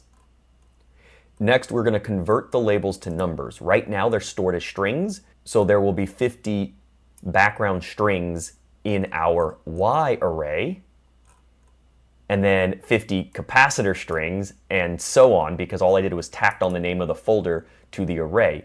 What we're going to do is change those to numbers. So here it is, you can see it's actually out of order a little bit, so resistor came first because I can't necessarily control how the labels are read if they're going to be alphabetical order. That's all right, which is actually here when I'm listing out the directory. So this may or may not be alphabetical order when it's listed out in this for loop. So you can see the labels, the ground truth answers, or my Ys, are just strings before, and then they become labels, and it's alphabetical order. So background will be 0, capacitor will be 1, diode is 2, 3, and 4. So I need to run this cell, and you can see LED came first this time, and that is label 3. And background is 0, and so on. So now, instead of strings, they are numbers. This makes it a little easier to work with, especially in a machine learning model when we are working with numbers rather than strings. Next up, we have our collection of samples and the associated labels. We want to shuffle them because right now they're in order. It's all the LEDs, including the samples, are in the same order. And then all of the background and the capacitors and then resistors and diodes are somewhere in there. They are in this exact order, and that is a terrible order to feed to our network for training. We want to shuffle it up a bit, and we also, more importantly, we want to extract the test and validation sets, and those should be a random sampling from this larger set. The best way I have found to do that is to zip the X and the Y's together. This associates the first element in the X list is associated with the first element in the Y list, and then the second is associated with the second, so that when we shuffle them, that ordering stays the same, or that pairing stays the same. And then we unzip them again so that the pairing stays the same, but everything's all shuffled. Then we figure out where we want to slice out from that array in order to get our test set, and we take 20% off the top.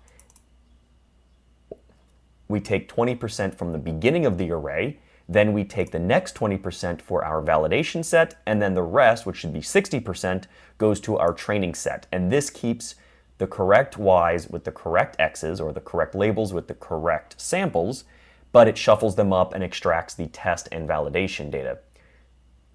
Finally, for later on, we're going to need to know the number of training samples. That's going to help us in some future calculations, and then we print out everything that's been done. So we pull out 50 samples for our test set, 50 samples for our validation set, and then 150 samples for our training set. When I'm working with new data, I always like to view what one of the samples looks like. It gives me an idea for what I'm working with and tells me kind of what the numbers are. So up here, I've got the index. You can index into the X training set and take a view of what that raw data looks like, as well as, well, print an image because we're working with images.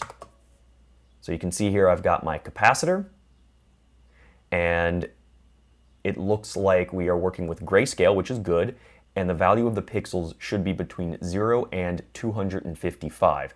And I set that as a min and max here so that it's plotted appropriately when I'm using matplotlib. You are welcome to try adjusting this index, so we'll pick something else. Let's say, I don't know, 142. So I can run this cell again. LED, sure enough, that's an LED. And 10. Diode, yep. It looks like the ground truth labels match up, and these images are still in the 96 by 96 array format. I created a function here to help me resize a list of images because we're going to call that for each of the sets. All it's doing is just calling this resize, which comes from the skimage.transform library. That allows us to just resize the images using whatever resizing algorithm that they have by default, and we're going to keep anti-aliasing on by default, but you can turn that off if you want.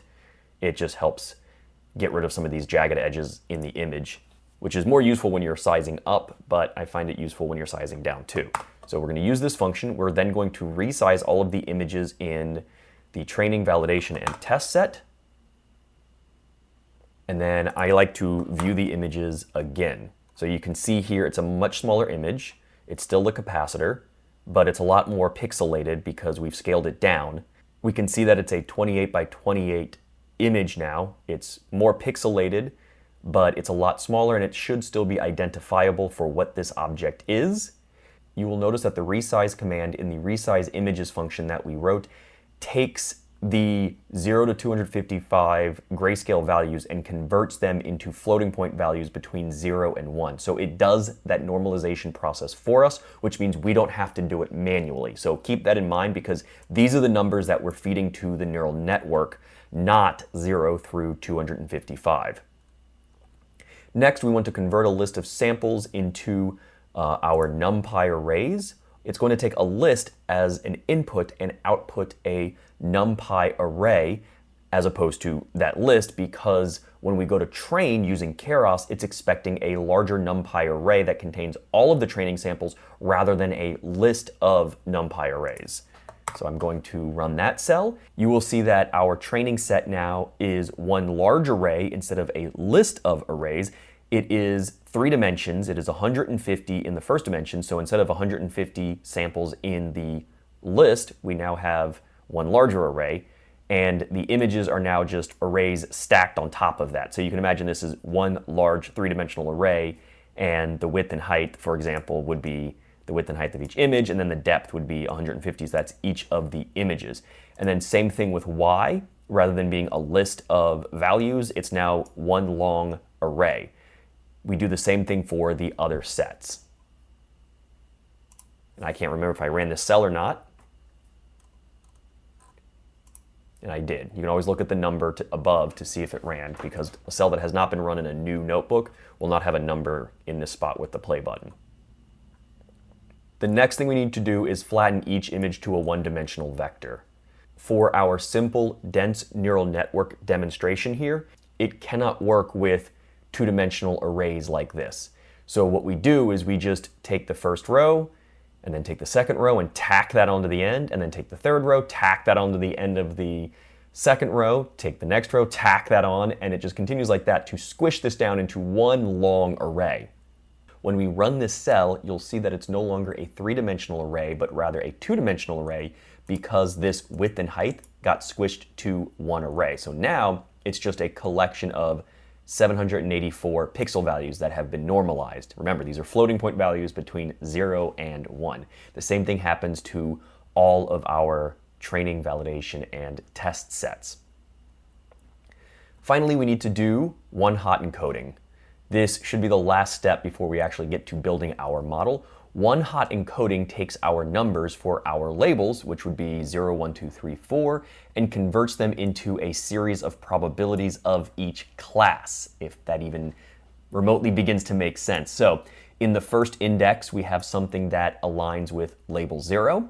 The second index is label 1, label 2, label 3, and label 4. So the number of values in this one-hot encoding lines up with the number of classes that we have. So we have 0, 1, 2, 3, 4, that's 5 classes, so we should have 5 elements in this array. And this then becomes our actual answer, or our ground truth label. So rather than having a single value, we've got a collection of values, and these correspond to the probabilities of each class.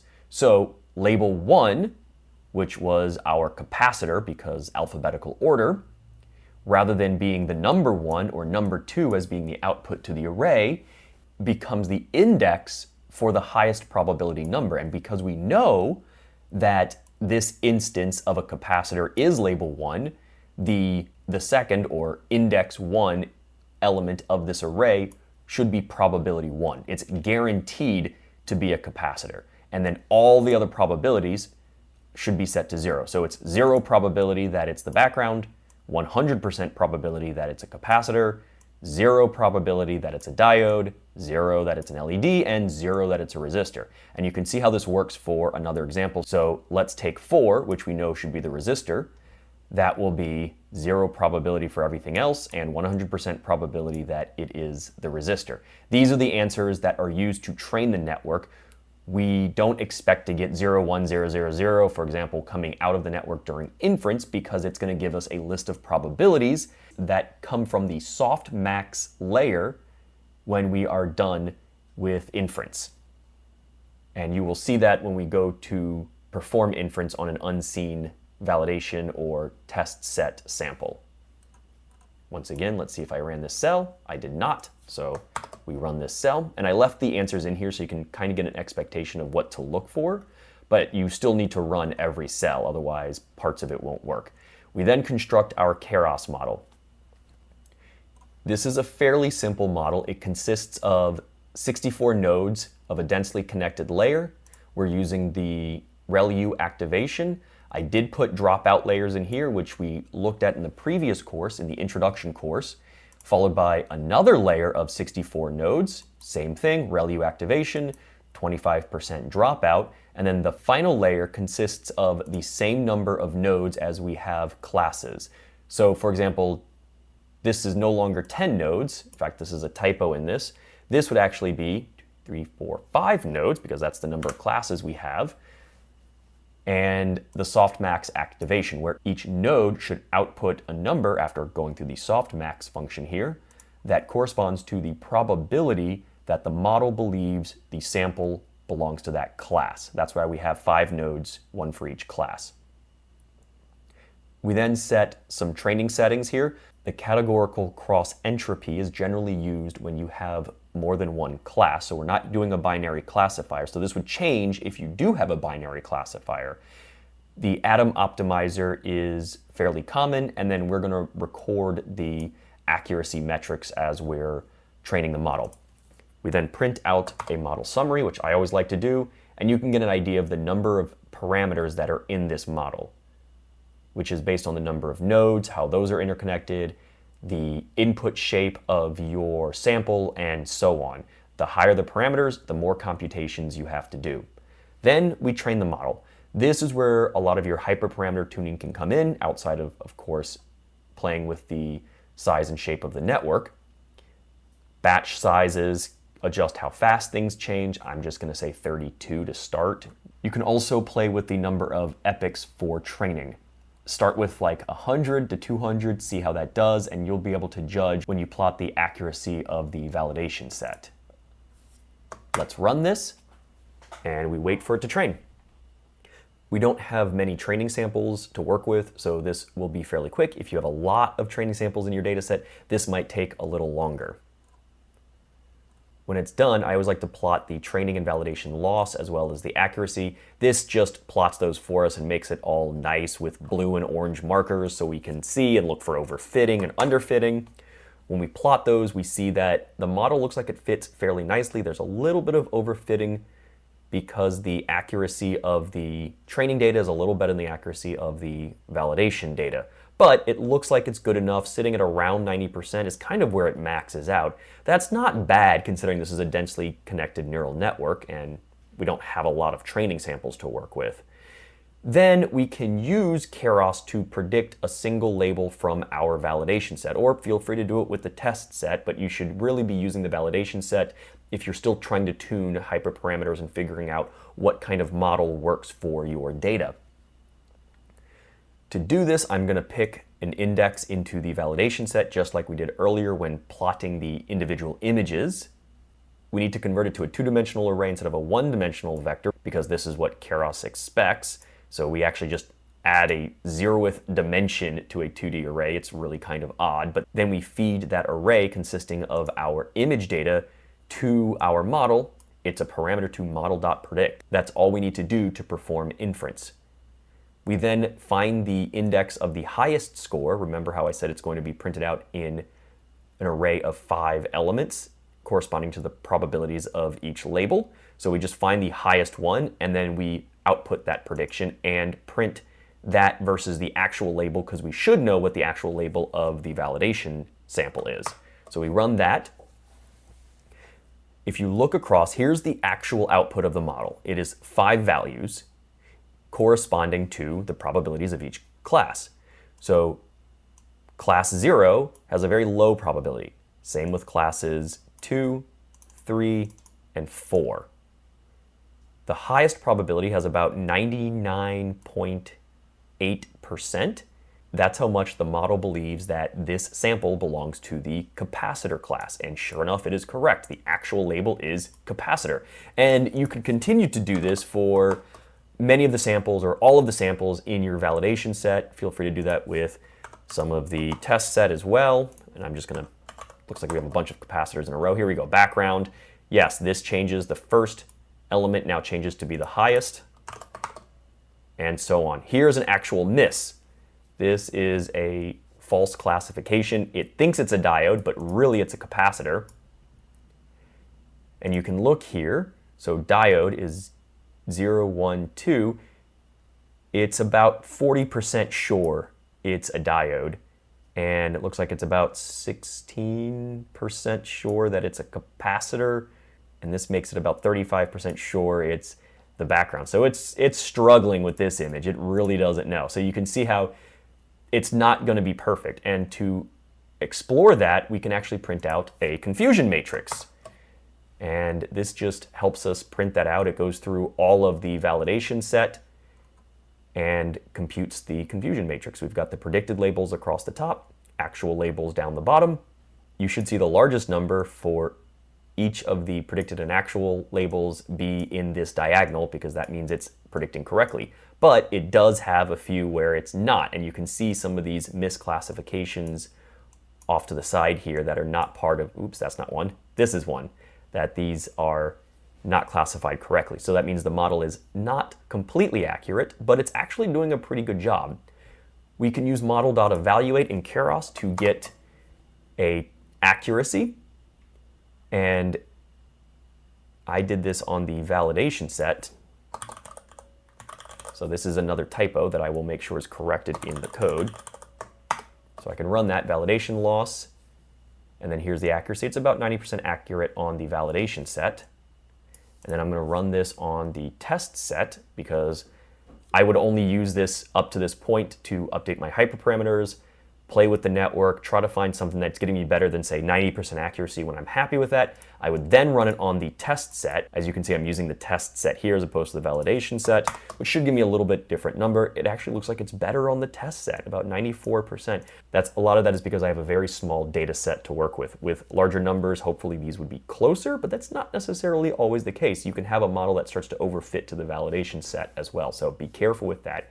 And I hope this gives you an idea of how you might get started using Keras. Don't worry about trying to follow everything here. I do recommend either running this or manually typing it into your own Colab instance and working through each of the cells to see what's going on. This is going to give us an idea of what's happening under the hood in Edge Impulse, especially as we get into image classification and uploading our own data sets. You can upload images directly to Edge Impulse, which we will do later, but I want to show you how to use the ingestion service so that you can automate the curation process and upload extracted features separately if needed. You can find the code for this section by heading to the GitHub repository for the course and looking in the Using Colab to Curate and Upload a Dataset folder. Click the link there to open the Jupyter Notebook in Colab. This is going to be very similar to the example we saw in a previous lecture where we uploaded our images to specific folders in Colab and then used Colab to run a script that trained a Keras model in order to identify or classify those images. However, this time, instead of creating a Keras classifier, we're going to do the same curation process, the same feature extraction to resize those images, and then instead of training that model, we're going to send them to Edge Impulse using their ingestion service. To start, we are going to need to create a dataset folder just like we did in the previous lecture. So in our file system here, right-click, make sure you're in the content folder. So we're here. I'm going to right-click and say New Folder. I'm going to call it Dataset without the capital letters. Dataset, all lowercase. Right-click on the Dataset folder. We're going to create a folder for each of our labels. So for me, that's going to be background, diode, capacitor, LED, and resistor. Here we're going to upload all of our images. So I'm going to right-click, say Upload, go to the bitmap images that I have saved from our OpenMV camera capture, or however you decided to curate those images to start to get an initial data set. So I'm going to go to Background, Control A to select all of them, click Open, and I'm going to continue doing that for all of the folders in here. So capacitor, diode, LED, and resistor. With that done, I'm going to start running the cells. So notice instead of Keras, we're going to keep the SK image transform library because we need to resize each of the images. This will handle all of the interpolation for us to make sure it's resized appropriately. I'm very thankful for being able to use Python because it has access to a number of these libraries that makes things like image transformation very easy and straightforward. I'm going to run this to import all of the libraries. Notice here that I need to copy in my API and HMAC keys from Edge Impulse. So let's head to Edge Impulse, create an account if you don't already have one, and here you'll be asked to make a project or select from your existing projects. If you have existing projects, scroll down, select Create New Project. I'm going to call mine Electronic Components -DNN for Dense Neural Network.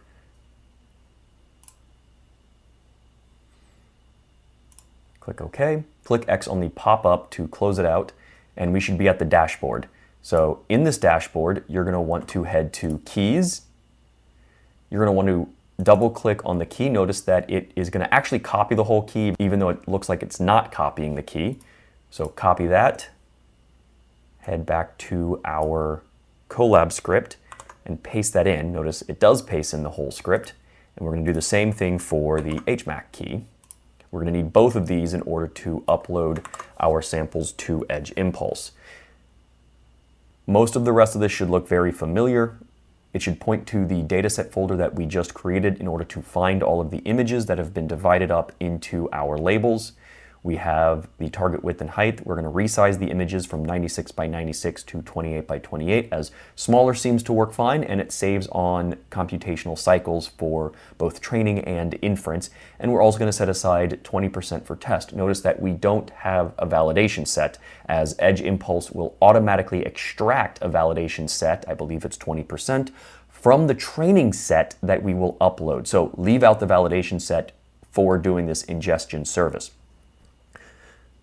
The other thing I want to point out, the reason we're doing this, and you don't need to use the ingestion service, however, it is available for us to use if you have your own data, say, sitting on your computer or somewhere on the internet that you want to send to Edge Impulse. So this is showing you both how to use the ingestion service, which means that some of this code will be fairly complicated. Don't feel obligated to understand all of the code at this time. It's just really to demonstrate how we can, one option, to upload data to Edge Impulse. It's actually a lot easier to send regular images in PNG or JPEG formats, for example, to Edge Impulse, which we will do in a later lecture. However, Edge Impulse doesn't really work with images in that way and flatten them for us. So if we want to work with raw data instead of images, we can do this. We can use the ingestion service to upload our own raw data that's been manipulated, curated, or we do our own feature extraction outside of Edge Impulse, and I'm just going to demonstrate that to you here.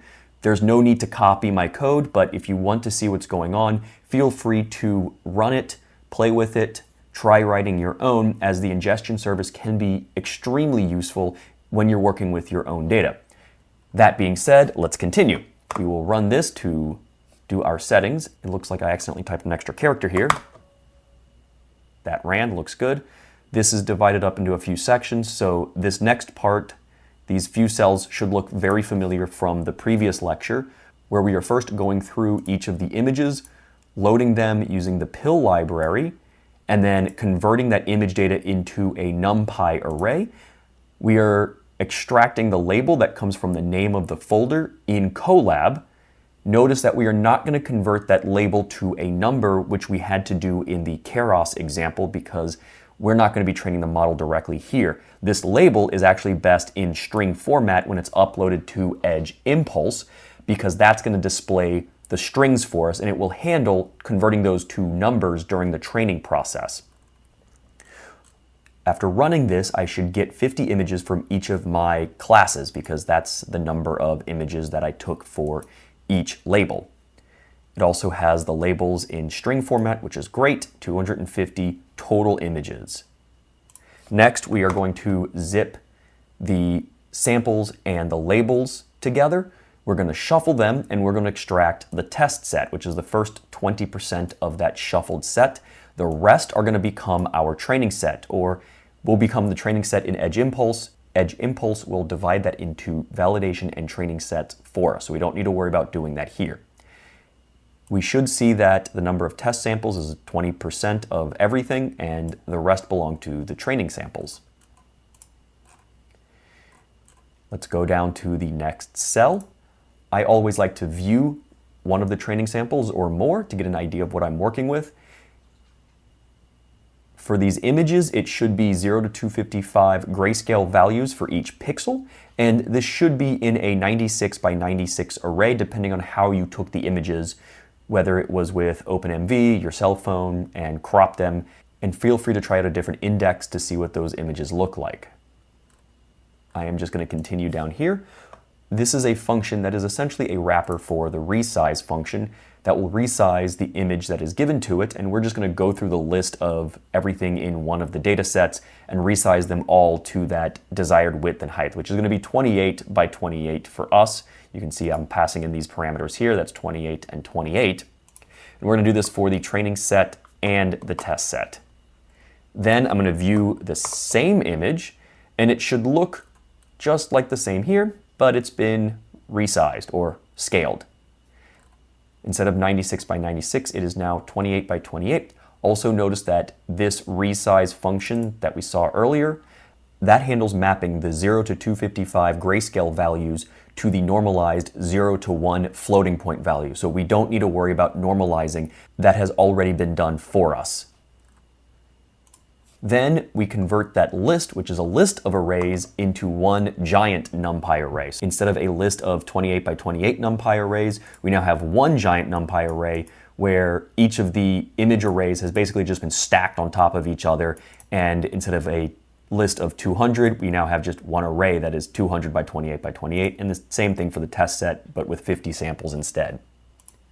Next, we want to go through and flatten each of the images. So instead of 28 by 28, those arrays just get completely flattened into a single 784 element array by appending one row next to each other to create one long vector instead of a two-dimensional array. With that, we get into some helper functions. Edge Impulse, the ingestion service for Edge Impulse, expects things in particular formats when we upload it using that service. One of them is JSON, which we create a wrapper for here, and you can see all of the different fields that are needed. They get filled out in this function. We will create that function, and that just fills out the fields but leaves the values empty that we fill out with the image data or whatever sample data you want. Note that when you're using this ingestion service, it doesn't have to be image data. It can be any sensor. It can be from an accelerometer, a sound sensor, a temperature sensor.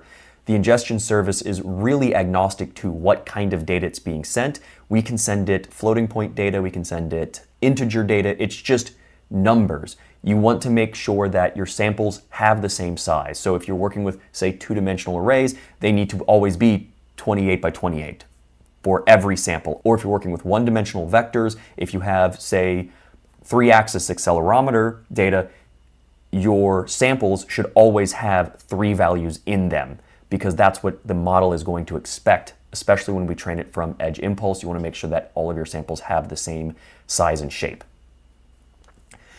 Next, we have the send sample function. This handles taking that JSON data and then actually uploading it to the endpoints, which are given here, ingestion.edgeimpulse.com, API testing data. If you're using HTTPS, then you will need to create a signature that is done here, and that just gets appended to the message before it's sent out. The response value is returned from this function, so you can compare it to, say, HTTP OK to make sure that everything was received correctly by Edge Impulse. If you'd like to learn more about the Edge Impulse ingestion service, head to docs.edgeimpulse.com/reference. At the top, you should see this whole section about data ingestion. And it's really just a bunch of HTTP or HTTPS post requests that you construct and send those along to that server endpoint that was listed. So these are your endpoints, and you can do API testing or API training to split between training and test sets. They give you some example usage if you want to create your own post requests, which is essentially what we're doing, just we're doing it in Python, and an idea of how to work with HTTPS. There are a number of formats that are supported. So you can upload files directly in Edge Impulse with CSV, so comma separated values, JPEG or PNG for images, or WAV for audio files. If you're not using that, you can still use this ingestion service to upload any arbitrary numbers you want, so long as those samples are the same size and shape.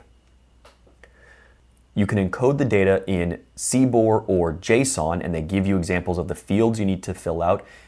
This should look very similar to our JSON wrapper. This creates those initial fields for us, and it leaves values empty, and we just put the data right in that values field. CBOR is something similar, so you're welcome to use CBOR instead. And I believe you can also use CSV, but CSV is great if you have actual files saved as .csv files that you collected. You can examine those in a spreadsheet, and a lot of machine learning likes to use CSV to store data because it's fairly simple. So here's an example of how you might store something in CSV format to upload. But for now, we're going to stick with JSON format because it's easy enough to work with in Python. We're going to define our send sample function, and then we have our upload sample. This is a little different because it's essentially just a wrapper for send sample. We could call send sample directly. However, I'm doing everything with threads. And the reason I'm doing everything with threads is because I found that using a single thread in order to upload data takes a long time, because as you upload each data, you have to wait for send sample to return this response value before checking it. But if we say spin up 20 threads, we can run them all in while loops concurrently, and others can be running while one is waiting for this response code. To do that, we're going to spin up the 20 threads down here. Each thread runs this while loop. Before doing that, we made sure to put our sample and associated label inside of a queue. So we create a queue, we put the sample and the label in that queue, and then each thread pulls from that queue, which is just a global variable. So all the threads know about this one queue, each one pulls from it, sends that off, and they keep doing this until the queue is empty. And then once the queue is empty, the threads exit, and then we finish with this whole cell. So let's create our function, which is our threads essentially. We're going to run this cell, which is going to put the training set and associated training labels in the queue, spin up the threads, and then wait for those threads to be done. If there's any failures uploading, it should be printed to the console below us. We can actually go to the data acquisition view in Edge Impulse to watch this happen. So when I shift enter to run this thread, we can see the labels and samples coming in at a rapid pace. Since I don't have many samples, that should actually be fairly quick. And we can see that we have the labels associated correctly. So we have LED, resistor, background, capacitor, and diode. Notice that Edge Impulse assumes, at least for now, that anything that isn't image or audio data that's been specially labeled as such, it assumes that it's some sort of time series, which is why you're seeing 33 seconds. It thinks that, I believe there's a millisecond between each of these samples, which we can change, but it's really not necessary since this is not time series data. Things will still work for us, it's just a minor labeling difference. So don't worry about seeing the 30 seconds up here. You can click on these samples and see all the different pixel values. Remember, it's been normalized between 0 and 1. Now that that's done, we need to do the exact same thing for the test data. This is the same exact sequence that we just did where we put the test data and labels into the queue, spin up a bunch of threads, and wait for those threads to be done. We're going to run that. We're going to head over to test data, and we can see that data has already come in. If you're not familiar with multi-threading or concurrent programming, don't worry about this too much. It's not completely necessary for this course. Please just use this uploader script as a template. If you want to use the ingestion service as a starting point, you can create your own curation and uploading script if you desire. This is really just a demonstration. You're not going to be tested on this. This is just so that you have something to work with if you want to use that service. In the future, we're going to be uploading images directly to Edge Impulse because Edge Impulse has a number of tools that work much better with image data than it does with this raw data that we have here. And we will see that it's got filters, it's got other things that help us create better models. But this is just a demonstration so that you can see how Edge Impulse compares to training a model from scratch in Keras and where the similarities are and how Edge Impulse makes that training process easier for us. Feel free to look through your data. If you notice that there's an imbalance among your classes, or you messed something up and you put your training set into your test bin and vice versa, you can head to your dashboard, click out of the pop-up, and you can scroll down to Rebalance Data Set.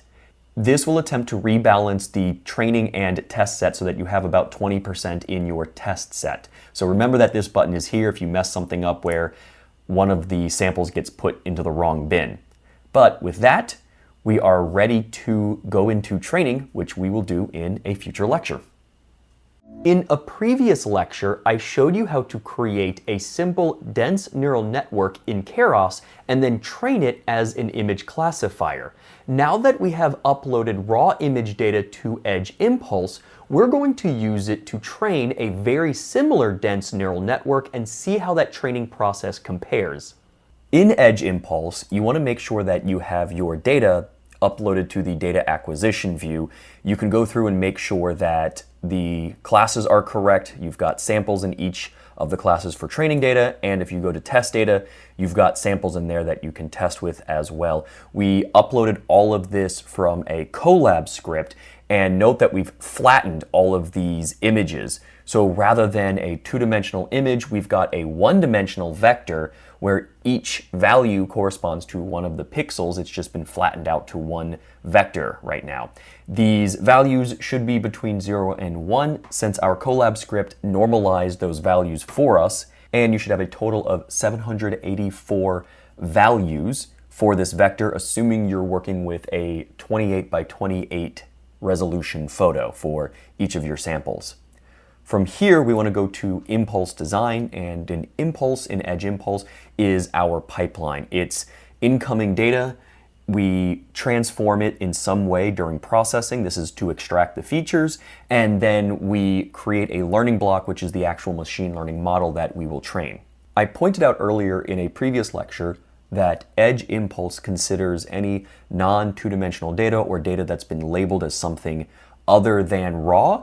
It considers it to be a time series data. Even though we're not really working with time series here, it thinks it's time series. So we want to change where it says 1,000 milliseconds to the size of the vector. In this case, it's 784. Even though it says 784 milliseconds, it doesn't really have units. It's unitless. It's just a number of pixels. So if you go to data acquisition, you can click on this and you can see that it's 784. It thinks each one of these is a millisecond, and that's okay. We can work with that. We're going to try to trick Edge Impulse here into believing this is time series, but it won't ultimately matter because it's going to train the same type of network that we did earlier in Colab. So click to add a processing block. The only thing we're going to do here is just keep the raw data. We've already flattened it. Even though we can have Edge Impulse flatten for us, I just wanted to show you what it's like to work with raw data in Edge Impulse. So click to add raw data that basically just passes everything that is the data right to the learning block. It's not going to do any sort of processing. We want to use a Keras neural network, save the impulse, and the first thing we want to do is extract features, even though there are no real features. The one thing that the raw feature extraction block can do is it can scale for us. We want to keep the scaling the same since it's already been normalized. So just click Save Parameters. It'll bring us to Generate Features. Click Generate Features and wait while it generates all those features, which is really nothing. It's just essentially copying those raw values into some other container that's the same values. When it's done, you'll get this nice feature explorer. Even though there are more than 3 dimensions, the feature extraction process performs some transform in order to plot these on 3 dimensions and gives us an idea of the separation of classes. And they're fairly separated. You can see them in individual groups here, which means we should be able to train a classifier on them. But we might run into some issues with diodes and resistors looking similar, which makes sense. They have long component bodies with 2 leads on either side. And it looks like we might have an issue with background and one of these resistor values. In fact, that may be a bad photo that we can possibly track down later, but let's work with this for now. It looks like there is enough separation to get us a decent model. We go to the neural network classifier window, and we're going to set these to be the same as the classifier we created earlier in Colab. So let's scroll up to look for our hyperparameters. We're doing 200 epochs. Number of epochs, so that is 200. The learning rate is not something we set here, but if you look at the Keras API, you can see that with the Atom Optimizer, which is what we used, you can see it set here. It has a learning rate default of 0.001, so let's set that, 0.001. The minimum confidence rating is a threshold during testing, and things can get tagged as uncertain if they don't meet that minimum confidence rating. This has really nothing to do with Keras, but it is used by Edge Impulse during testing and validation. So we can just leave this alone for right now. Edge Impulse gives us a default neural network. We want to change it to match our dense neural network that we have set here. This consists of an input layer, 2 hidden layers that are 64 nodes each. After each of those layers, we have a 25% dropout layer, and then it goes right into our number of classes, our output layer with the softmax function. So we are going to edit this. We're going to say 64 neurons for the first hidden layer, 64 neurons for the second layer. It already has the output layer, which has the 5 nodes, 1 for each of our classes. And we want to add some dropout layers. So let's click on Add Layer. We're going to add a dropout layer. This needs to be 0.25. We're going to drag this up to be under the first dense layer. We're going to add another dropout layer. And this is going to help with overfitting. Not that there's much to be concerned with this particular model. In fact, this model is probably overly complicated for what we're trying to do. But once again, it's just a demonstration to show that we can create something in Edge Impulse that looks like what we created in Keras. In fact, if we go to the Keras expert mode in Edge Impulse, you can see that the code, the underlying code, is the same, more or less, as the code that we created in Keras here. It's just creating a sequential model and adding the layers, and that's what's going on right here. So let's go back to visual mode. Yes, switch. And the network looks okay, so we're going to click Start Training, and we're going to wait for that to happen. Remember that the idea of this is really just to show you how Edge Impulse is accomplishing more or less the same thing that we can do in code with Keras. But there are a few benefits to using Edge Impulse. One is this ability to collect data and visualize it and have it automatically extract features for us without needing to write that code ourselves. Training is made simpler with this graphical interface. And when we go to deploy the model to a microcontroller, it wraps everything up for us in a very nice, easy to use library that can be very difficult to create using TensorFlow instead. When the training is done, It should spit out the model for us as well as give us a performance measurement of the validation set. It's got 95% accuracy and a 0.1 loss on that validation set, which I believe is actually a little better than what we saw in our Keras code. If we look here, wherever the validation set is the lowest, so it might have gotten lucky, gotten a model that does really well on the validation set, and that loss was very low at 0.1, Edge Impulse is going to pick that model. It does early stopping. In fact, it trains for those full 200 epochs, but figures out which of the model has the best validation loss and goes with that. That's the one it delivers for us. So it already has early stopping built in. This confusion matrix looks really good. There's only a few misses that we see here. And in fact, we can go to model testing and test it on our test set. These are the samples that we set aside during curation, and we did not test them until right now. It looks like the model does very, very well on the test set. In fact, I'm very happy with this performance. 94% is really good. Now, once again, we probably could use a lot more data. Remember that there are only 50 samples per class in our total data set, and even that got divided up into test and training sets. I'm happy with this performance, and we can go ahead and deploy this, which I'll show you in another lecture. Embedded systems also consist of some devices that run Linux, like the Raspberry Pi. So I'd like to show you how to run Inference on the Pi before we move on to microcontrollers. Note that what I'm going to show you requires the Raspberry Pi camera. It's possible to convert this demo to another Linux-based device or using a webcam, but it will require some effort. To start, you'll want to head to docs.edgeimpulse.com. This will take you to the documentation and getting started guides on the Edge Impulse site. Scroll down and look for Raspberry Pi 4. In here, it'll walk you through how to set everything up. I'm going to be doing everything from a remote terminal. You can do it headless. You don't need a full graphical interface to do a lot of this, but I find it very helpful when we are previewing what the camera sees. It can be helpful to have some sort of interface, some sort of graphical interface to do that. I am VNC'd in right now, so this would be what you would see on your Pi's screen. And if you scroll down on that Edge Impulse docs page, you should see a section labeled Installing Dependencies. This is what we're going to run, and you want to run one of these at a time. So I'm going to grab the first one. I make sure I have a console open, just anywhere in the home directory. Paste that in. That's going to update your Aptitude Package Manager as well as install Node.js, which we're going to need to run some of the Edge Impulse tools. Grab the next line, which is a bunch of dependencies for running these tools.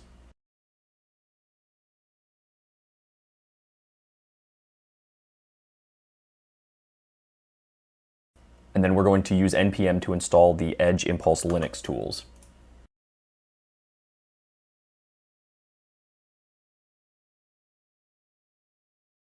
When that's done, if you haven't already done so, you'll want to run sudo raspi-config.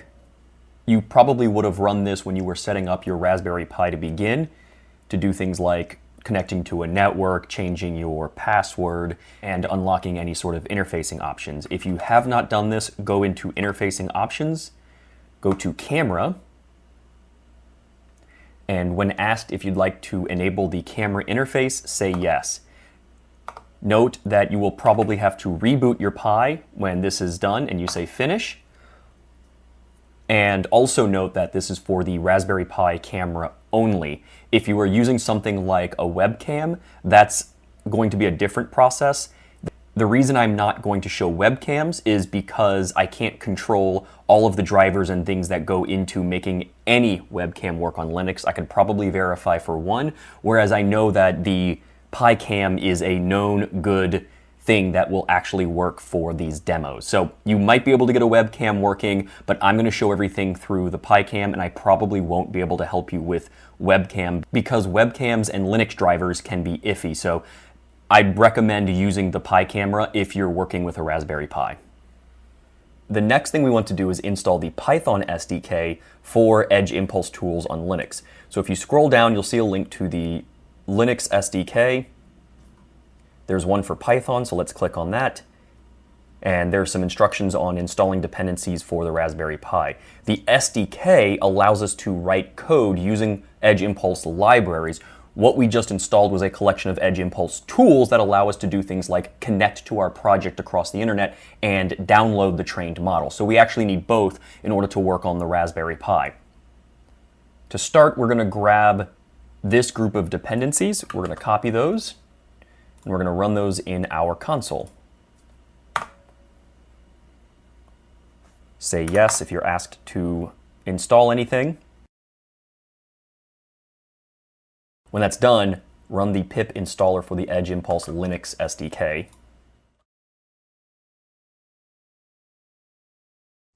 Note that if pip3 does not work on your particular installation, it might be pip.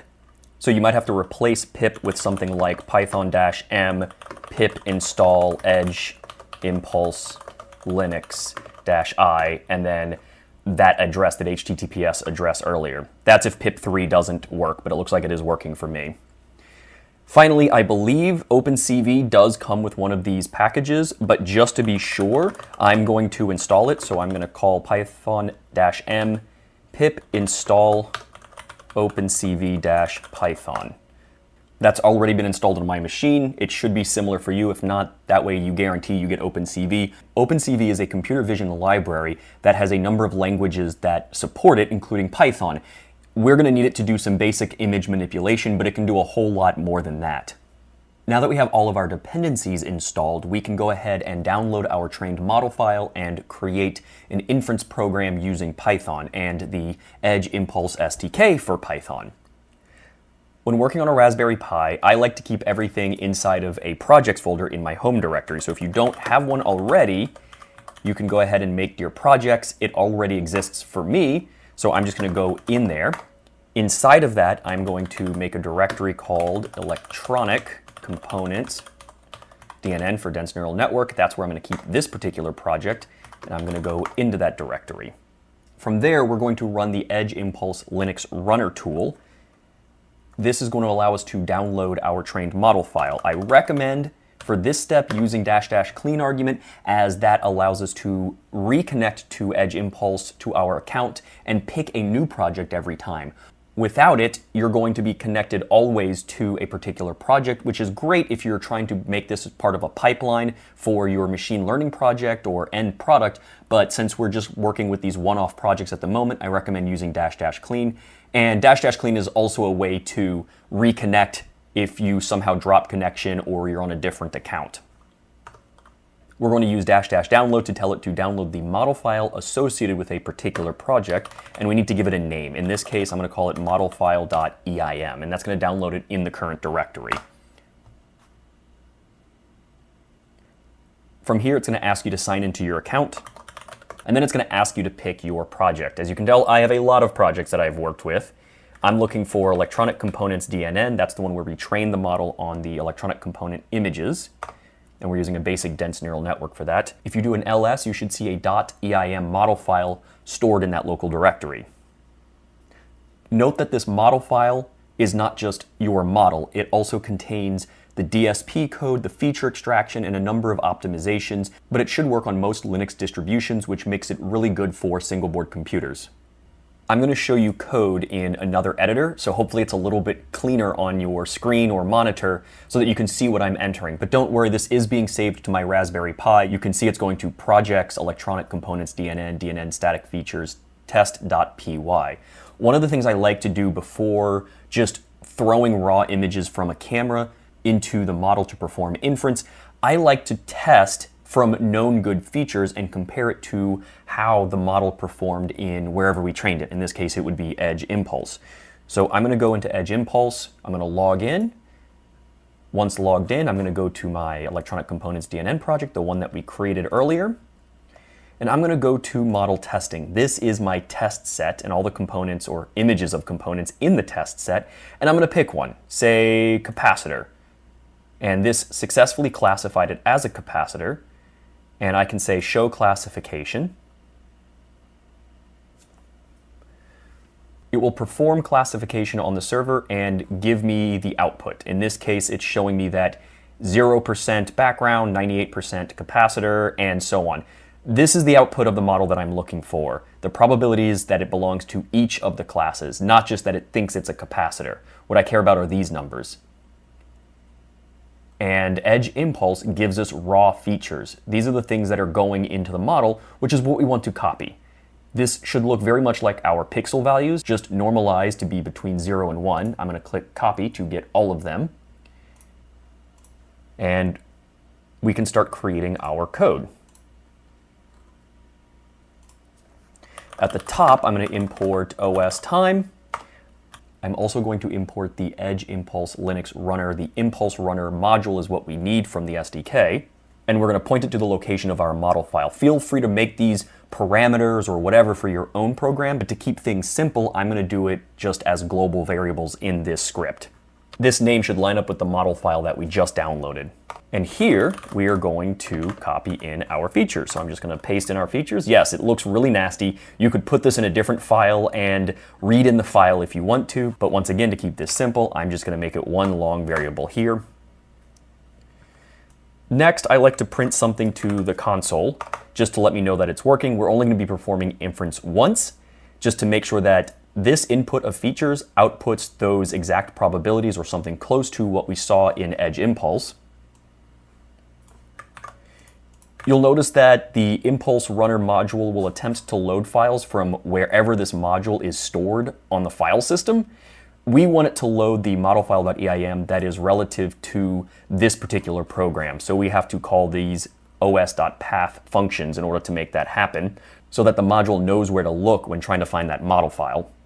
Then we want to load the model file, and to do that we just call Edge Impulse and the path to the model file, and that's going to load it in, load all the DSP code, the feature extraction, the model itself, and get that ready for inference. When working with that model, I like to put everything in a try catch or try except block. In case something fails, we can see what's going on. And to begin, we're going to print out the model information. The model, that .eim file, has information about the model, including the name and who created it, which is based on what you entered in Edge Impulse. The next thing we're going to do is time how long inference takes. And the magical inference function is right here, runner.classify, and we're going to send it features. And you notice that features is a list of numbers. It's these normalized pixel values. It should be 784 values in a flat one-dimensional list. And we're just going to take that list and send it to runner.classify. The result is what we're going to care about. But in addition to doing that, I'm also going to time how long this particular function takes.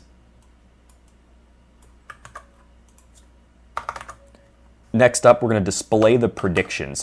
To do that, the result is returned as an object, and it's got a number of fields in it because it works as a dictionary. So we want the result from that object, and we want the classification from that particular entry. Those are going to become our predictions, and all I'm going to do is just loop through those.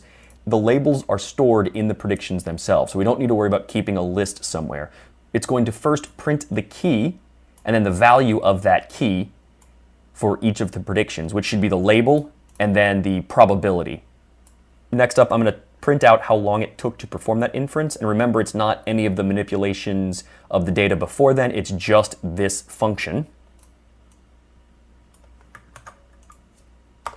And then we're going to print out how long the timing took according to the Edge Impulse model itself, because that's keeping track of time. And we can find that in the timing entry of the result object. Whether or not this try except block works, I'm not going to have an except block. In case something fails, it's just going to exit anyway. But either way, it's going to call runner.stop in order to stop that tool from running in the background. Go ahead and save this. And let me return to my Raspberry Pi. And I'm going to do an ls, and you can see there is a static features Python script that has been created, and I'm going to run that. And you can see it successfully ran. It's going to give me the probabilities of each label, including the background, capacitor, diode, LED, and resistor. You can see that capacitor is the highest at 98%, And then the next one after that is, it maybe kind of thinks it could be an LED, but at a very, very low percentage. So this is 98% and about 2%. And if we go back to our Edge Impulse project, this is the sample that we used. And sure enough, it lines up with background capacitor diode LED, with LED being the one that it possibly could be. So those predictions lined up, which means that hopefully our model is working as intended as we trained it, and it's capable of taking in a known good test sample and giving us known good predictions that match up with what we saw in Edge Impulse. Now we are ready for live inference. So I'm going to clear my console so you can see that from scratch. To do live capture, we're going to need some Python libraries. And to make sure you can see the code, I'm going to change the coloring to Python. We're going to need OS, sys, and time like we've done before. We need OpenCV, which is CV2 in Python. That's the Python wrapper for OpenCV. We'll also need NumPy to help us with some of the resizing and flattening the data. We're going to need PyCamera, just as we've done for the PyCamera capture. And we're going to need the Edge Impulse Linux runner like we did for the static inference in order to perform inference on live images. Next, I'm going to define some settings like we did before. We've got the model file that we will import. We can choose to draw the frame rate on the screen. I'm going to set the resolution of the captured image to 96 by 96, but this is going to be rescaled to 28 by 28. Next, as we've done before, we're going to point our impulse runner to the model path. In this case, we're using the basic runner. There is an image impulse runner that you can use, but since we're going to be manipulating and resizing our images to a one-dimensional feature array, we're going to use the basic dense neural network impulse runner in this case, as it's not going to be performing any image manipulation for us. We just want to use the Edge Impulse library here to perform inference, not feature extraction. We will look at using the image impulse runner later when we have Edge Impulse perform that feature extraction for us. Keep in mind that this is still all being done locally on the Pi. We're not sending any data to the Edge Impulse servers. Next, we're going to initialize the model and print out any error codes in case something happens where it can't initialize it. I'm going to continually print the frame rate to our preview so you get an idea of how fast this is running. Then I'm going to start the camera and configure the camera with our resolution, width, and height, which should be 96 by 96. This is a pretty small preview, but it should be good enough for what we need. This will be displayed in the preview, but keep in mind that we're going to be resizing this to 28 by 28. Next up, in order to provide a continuous frame capture from the PyCamera, we're going to just create this stream. Basically, anytime we see a frame from the capture continuous function, the code in this for loop gets run. This basically turns into a while true loop, and frame is just a new frame from the camera. Next up, we're going to get a timestamp so we can compute the frame rate. That's if you choose to display it. Then we're going to get the image NumPy array from our frame. So our image at this point is a collection of numbers. In fact, we can print this to the screen to get an idea of what's contained in that NumPy array. I'm going to print the very first value, which should be an RGB value, and I'm going to print everything in there. So this should be 3 numbers that we see. To get this to work with a preview, we need to call cv2.imshow, which displays the image in a preview. We need to clear the stream after each time we display it. The preview will not work without this line. I'm going to calculate the frame rate here, which we're not going to be printing to the screen right now. These lines are just something that's needed in order to get everything else to work. And then I also need to call cv2.waitKey. And this allows me to press some key. In this case, I'm going to allow the user to press Q if they have the preview window highlighted in order to exit out of the preview. If they do press Q, then all of the windows will be destroyed and the program will exit.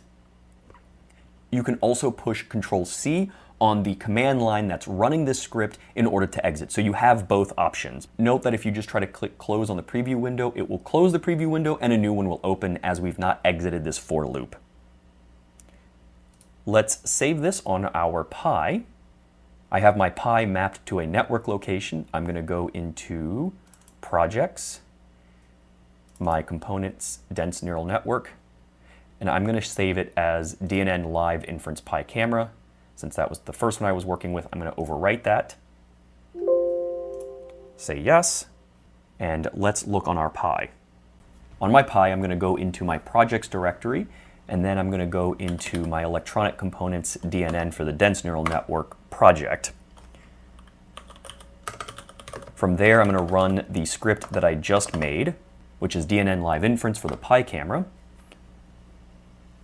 When I run that, you should see a preview window pop up, and this is the very first pixel, should be the upper left corner here, and that is showing me the values. In this case, coming directly from the Pi camera library, this pixel value is an RGB value that is 8 bits. So each of these values is red, green, blue, although in this case it might be blue, green, red, depending on the order. But if I move the camera around, you can see that it goes from 0 to 255 depending on the white value. And there is a little bit of auto gain or auto balancing that goes on here. So if I make it something completely black, it should be all zeros. Completely white is 255. And let's go to something red in that upper right corner. I've got my LED here. So it does look like it's BGR. So it's going to be blue, green, red. So if I put in something blue in this upper corner here, yeah, you can see how that first value goes up. So this is blue, green, red in that order. To get out of this, you can push Control-C on the script that's running in the console, or you can just push the Q key if you have the frame preview highlighted. And from there, let's go back to our script to add the inference part. We no longer want to print out the raw RGB or BGR values, so let's get rid of that line. And these next few lines are going to resize, reshape, recolor that image into a feature vector that the model expects. In this case, we're going to start by resizing the image to 28 by 28, which is given by these parameters that we set up top here. And by the way, feel free to change all of this to arguments if you want to turn this script into something like a tool. I'm just putting them as constants in our settings here just to save some code space, but you are welcome to turn them into arguments. I just wanted to make the script a little easier to read. In this next line, we're going to convert the image to grayscale. To do that, we call the OpenCV color RGB to gray, but we actually don't want RGB here. As we just found out, those values are BGR, and because it weights the individual colors a little differently, in order to create the grayscale image, we want to use BGR. Next, we're going to take that two-dimensional array that represents our image and convert it to a 1D vector. So those 28 rows just get stacked next to each other to create one long vector. And then we also want to divide each value by 255 to create a floating point number between 0 and 1. This becomes our feature vector that gets fed into the model.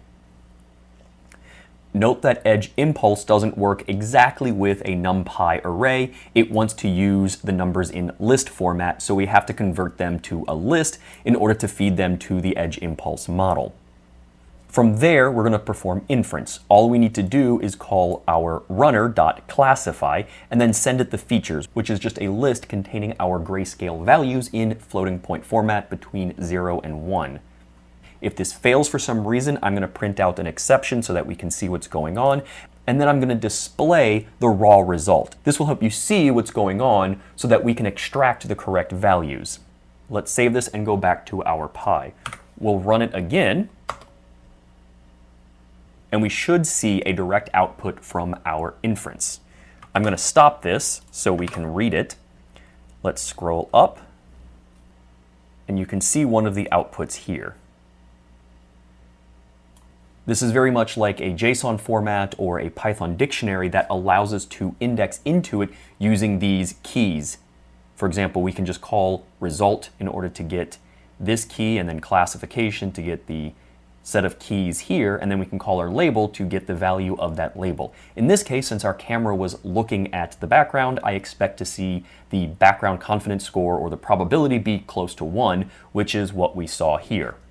This is all you would need to get started if you just want these numbers to make whatever you need to do with your embedded system. However, for the purposes of testing, let's print these results. Let's find the highest label and print that along with its confidence score to the preview, much like we do for the frame rate. So from here, I'm going to head back to our code. You'll notice up top that I set the results to none in case this inference fails, and results will still be none when it comes down here. So to deal with that, I need to make sure that the results are not none in order to continue. Ideally, nothing should be printed here. You should just see a blank output. But if inference fails, you should also see an error printed to the screen. Next, I'm going to go through all of the predictions found in the results. And remember that we can index into these. So I need to index into result. And then from that value, index into classification. That should give me a list of the predictions, which includes all of my labels and their predicted probability values. I'm going to loop through all of those and then find the max label and max value. Next, I'm going to draw the predicted label on the bottom of the preview. I need to pass it in the image that I'm going to draw. The max label that we just found here. 0 is x of 0. And then the resolution height -20, which means I'm going to leave space for the probability value to be printed. And in this case, for put text, the y value here is the bottom left point on the text. But you can probably just play around with these numbers to figure out where the text gets drawn on the screen or in that window. Then I'm going to draw the predicted class's confidence score. In this case, it's the probability since we put it through a softmax function. I'm going to round it to 2 decimal places. In this case, instead of -20, I'm going to use -2 pixels from the bottom of that preview window, which should give me enough space for this Hershey plain text that we're using from OpenCV. Note that in both of these cases, I'm drawing the text in white, which is given by this 255, 255, 255 value. And that should be good enough to give me my predicted classes and its confidence score. In addition to doing this, I always want to draw the frame rate on the screen, assuming we have draw FPS set to true, which we do up in my settings here. And this should put the frames per second or frame rate at the top of the screen. So we should see both the frame rate, how fast inference is being performed, along with how fast we can capture the images and convert them to a feature set. Let's save this and run it on the Pi. Note that what I'm going to show you requires the Raspberry Pi camera. It's possible to convert this demo to another Linux-based device or using a webcam, but it will require some effort. To do this next test, I'm going to hold the Pi camera above my electronic components on a white sheet of paper, which should match how I captured the training set.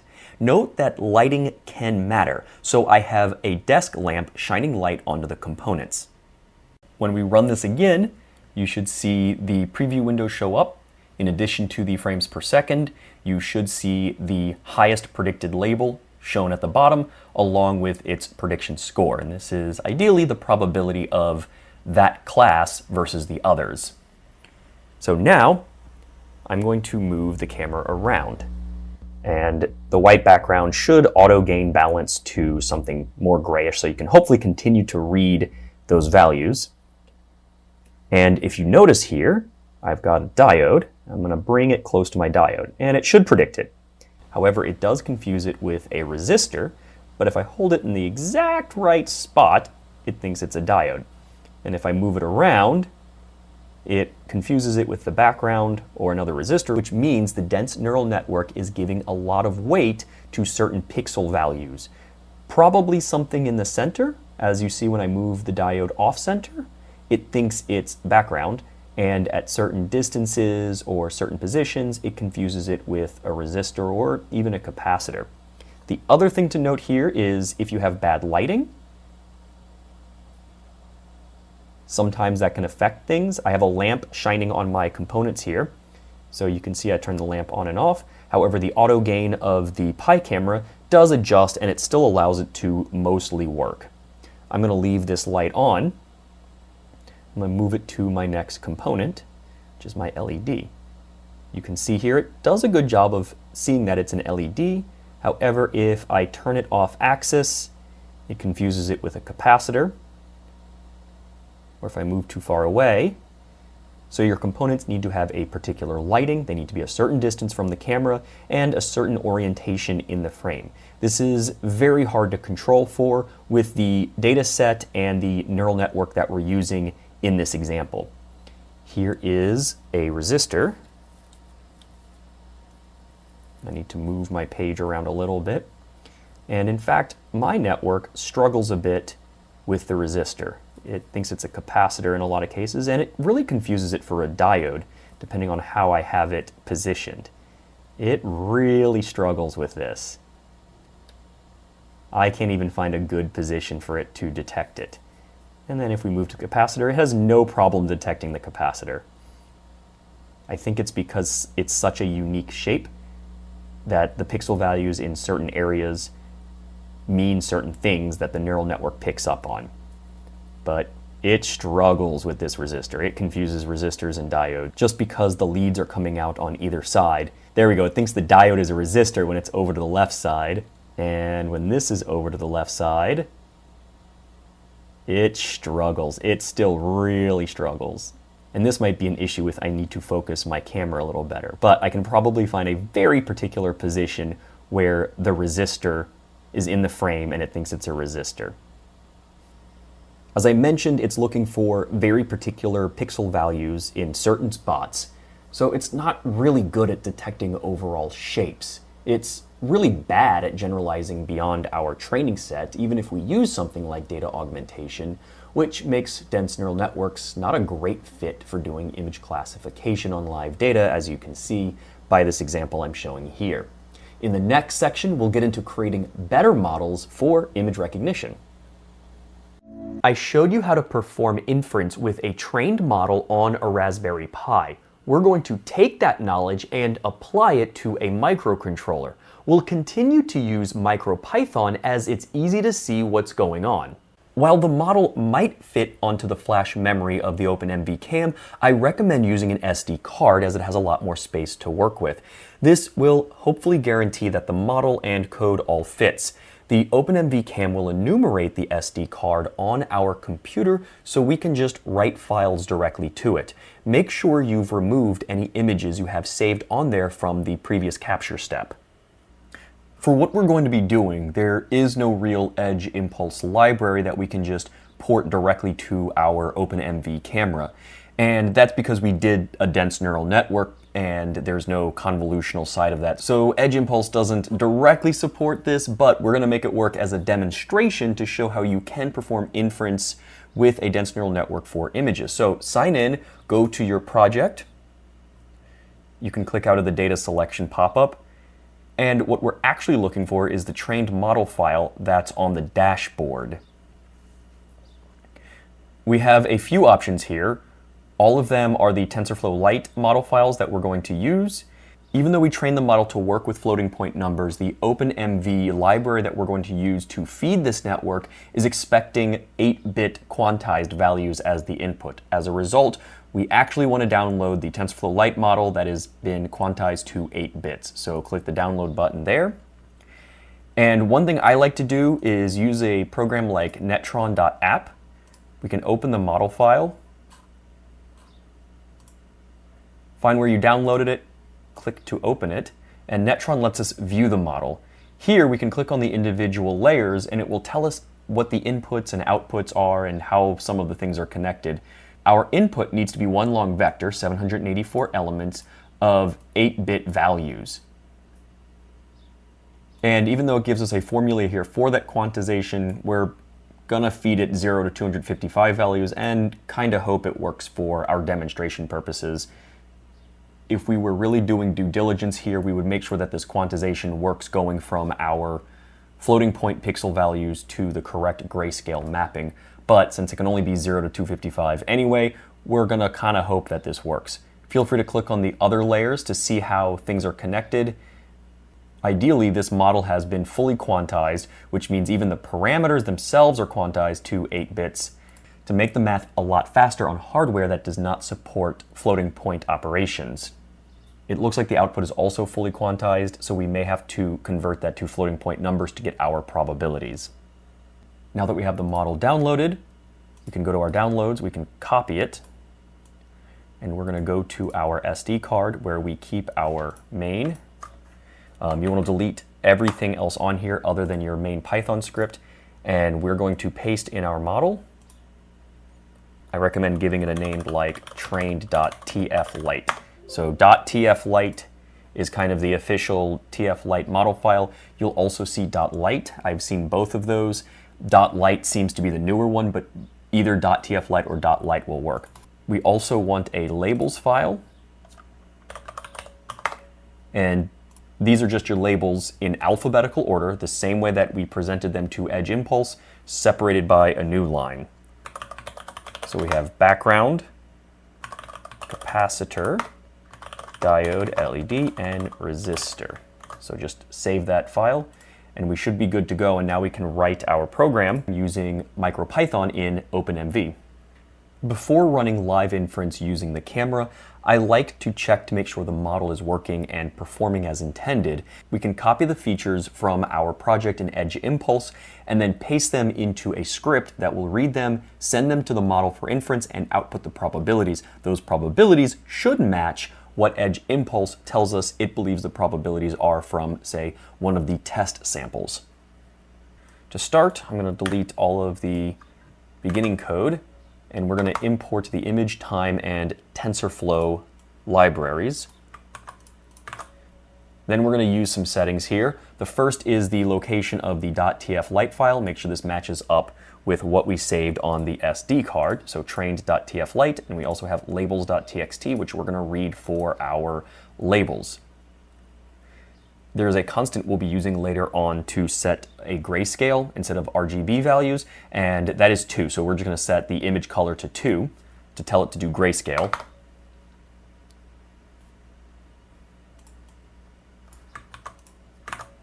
Next, we're going to copy in the features, and this is just going to be a list, an array.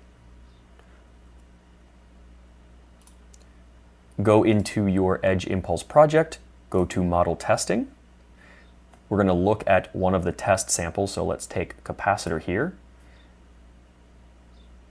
and click Show Classification. This will cause Edge Impulse to classify this individual sample. It will also give us the raw features that went to the model to perform inference, so we're just going to click the button to copy that, and we're going to paste that into our features list here. And make sure you close out that array. And now we can perform inference with this static list of features. I like to say something to the console first, just to let me know that the program's running.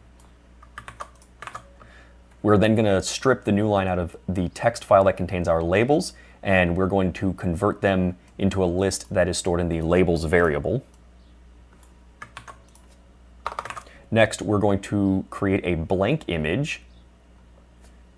Note that because we're not running the sensor or the camera, we're going to create an empty image and then shove the features into that empty image. In this case, it's a 784 long array that's 1 deep.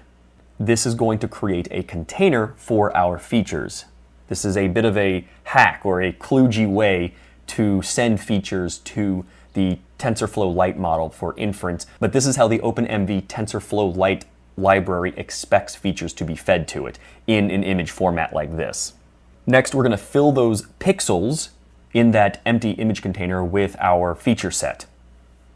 We need to convert them to 8-bit values, so we're going to take each of the floating point numbers, multiply it by 255, make sure it doesn't go below 0 or above 255, and we're going to put them into the individual pixel elements of this blank image.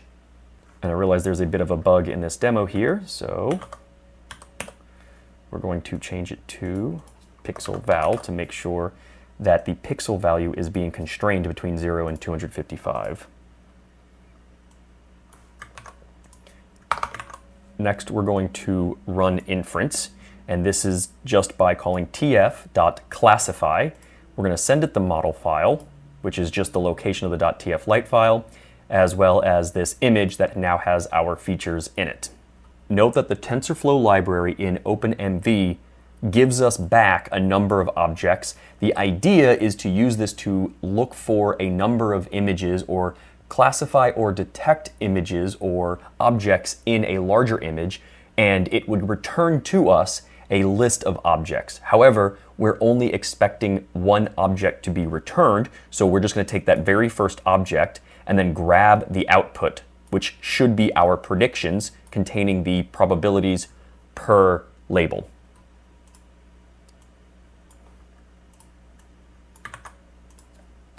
Then we're going to print out those probabilities along with how long it took to perform inference, which we timed here, and then just print a new line so we can separate it when we're looking at the console. Let's connect our OpenMV. I'm going to bring up a serial terminal, and I'm going to run the code. Here it looks like inference is working. We've got our labels. Unfortunately, it looks like it came with a return character, which we can deal with later, but for now, what we care about are these predictions. These are not exactly the same as what we saw in our project. 98 for capacitor, 0.02 for LED, and we've got 97 and 0.04, 0.03, which is very close and in fact probably doable for what we're looking to do. It did correctly predict that as a capacitor, which means it's kind of working. And the reason it's not exact is likely because we're losing some information when we convert the floating point values to 8-bit values, and then those are being fed to a completely quantized network, which may be changing some of the original values. But it does look like it's working. We're getting something very close, and we're going to call this good enough for this demonstration. Now that we proved that our model can work, at least with one of the samples, I highly recommend trying it with multiple test samples to make sure you're getting the values you expect, or something close enough to where you're confident the model will work for deployment. Now we're able to go back, delete what we have written here. I would recommend saving it, but we can now implement live inference in our OpenMV cam. To start, we're going to need very similar packages, but we're going to also need the sensor package this time since we're capturing things from the camera. We need a few settings. We're going to set the width and height of our frame to now be 28 by 28, since that is what's going to our model. I did not find a good way to resize images in OpenMV, which might mean you're going to have to adjust the focus on your lens to be able to capture something that small. We're going to set the width and height so that even though it's taking a larger image, the only thing that's being recorded is the 28 by 28 image here. Next, we're going to extract labels from the label file, and I learned my lesson last time and added a strip for any return characters that it might find. While it's not necessary, I'm going to add the timer here so that you can look at FPS values if you care to see how fast inference is running. But note that we're going to be doing something a little wonky. We're going to create an empty image container here so that we can flatten our array that we get from capturing the image from the camera. And we're going to flatten that to a one-dimensional vector, store it into this copy, and then send that to the model for inference. This is not a great way to do it. It's really not very efficient, but it lets you see what's going on when we're working with dense neural networks as opposed to something like a convolutional neural network. Here is our main while loop. I'm going to have an inference counter so that we don't spam the serial terminal when we output our probabilities.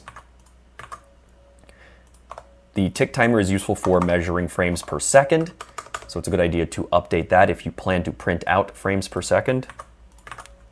We're going to first capture an image from the camera. This gives us our raw data in grayscale format. That's 8-bit values for each of the pixels. Then we're going to go through each of those and flatten that two-dimensional array that we get from the image here, and we're going to store it in the empty image container that's given by ImageFlat. And we're just going to go through, we're going to loop through each pixel in this and then store it into a one-dimensional vector here so that the Y value is always 0. Then we're going to send this flattened image to our model, which the tf.classify reads in the model file and sends it this as input. Just as we saw with the static test, we should only get one object out since we're only doing one classification per image capture, and we're going to get the output probabilities of that to print out as our predictions. Next, we want to find the label with the highest probability. So we're going to look at our predictions, find the maximum value, and then use that to get the index of our labels. I'm going to draw the label with the highest probability along with the value to our viewfinder up here. Note that this is going to become 28 by 28 pixels, so some of the labels may end up getting truncated, but that's okay. It allows us to see what's going on. Feel free to remove this if you don't like seeing it up here in the viewfinder. Or another thing you can do is capture a larger image, draw a little viewfinder, and only perform inferences on that window in the viewfinder so you can see everything else surrounding your target. But to keep things simple, I'm just cropping into 28 by 28.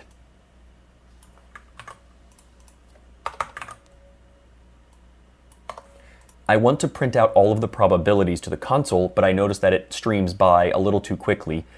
To correct that, I'm only going to print them out once every 10 inferences.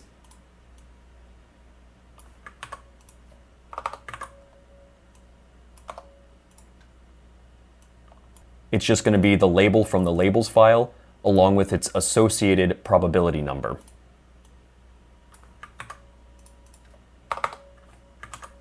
And then finally, you can uncomment this if you want to get a reading of how fast inference is being performed. Keep in mind that also includes capturing an image and then manually copying it to an empty image buffer, which is not very efficient, but we can see how well this is performing. Let's go ahead and run this. Give it a moment. And you can see it's performing the predictions here. It's also giving us the highest probability along with that associated label.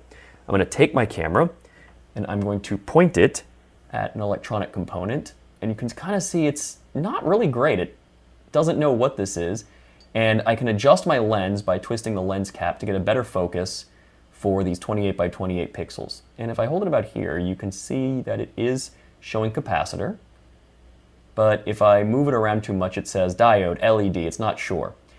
I have to hold it in the exact position that mimics what was in that training set. And you can get the sense that a dense neural network is really maybe not the best model to use for image classification. Here it is identifying the LED, but once again, if I move it a little off of the frame, it's not quite sure what to do, and that's because really the dense neural network is looking for individual pixels in particular places and then saying, oh, if I see a dark pixel here and a light pixel there, that's probably an LED. And it's not really looking for shapes, which is what we're going to get into in the next section. And it is, it might think this is a resistor, but it's, it's dark enough that it's thinking, whenever I see this dark blob somewhere in the middle here, I can correctly classify it as a diode. And then kind of the same thing happens here. It's a dark blob, but I need to get a little bit closer, and it starts to figure out that, oh, it's a little lighter, which means it's actually a resistor. And of course, the white background is just the background, but if I start to aim the camera at other things around my desk, maybe a darker background, it's not very sure. We never trained it on backgrounds that weren't a white sheet of paper. And that's how you can see that it's not looking for shapes so much as pixel values. Just for fun, let's go ahead and figure out how fast inference is performing. So I'm going to comment out the probabilities down here and print out the frames per second. I'm going to let this fire up again. And you can see, even though I'm doing this very inefficient copying of an array, I'm getting something close to 60 frames per second. That means inference is performing very quickly on this microcontroller, which includes MicroPython and all this other overhead. It's still quite impressive that we can do something like this. In the next section, we're going to be looking at optimizing some of this, along with examining other models like a convolutional neural network that should perform better than a dense neural network because it can help us identify individual shapes and various features in the images themselves rather than just looking for collection of pixel values.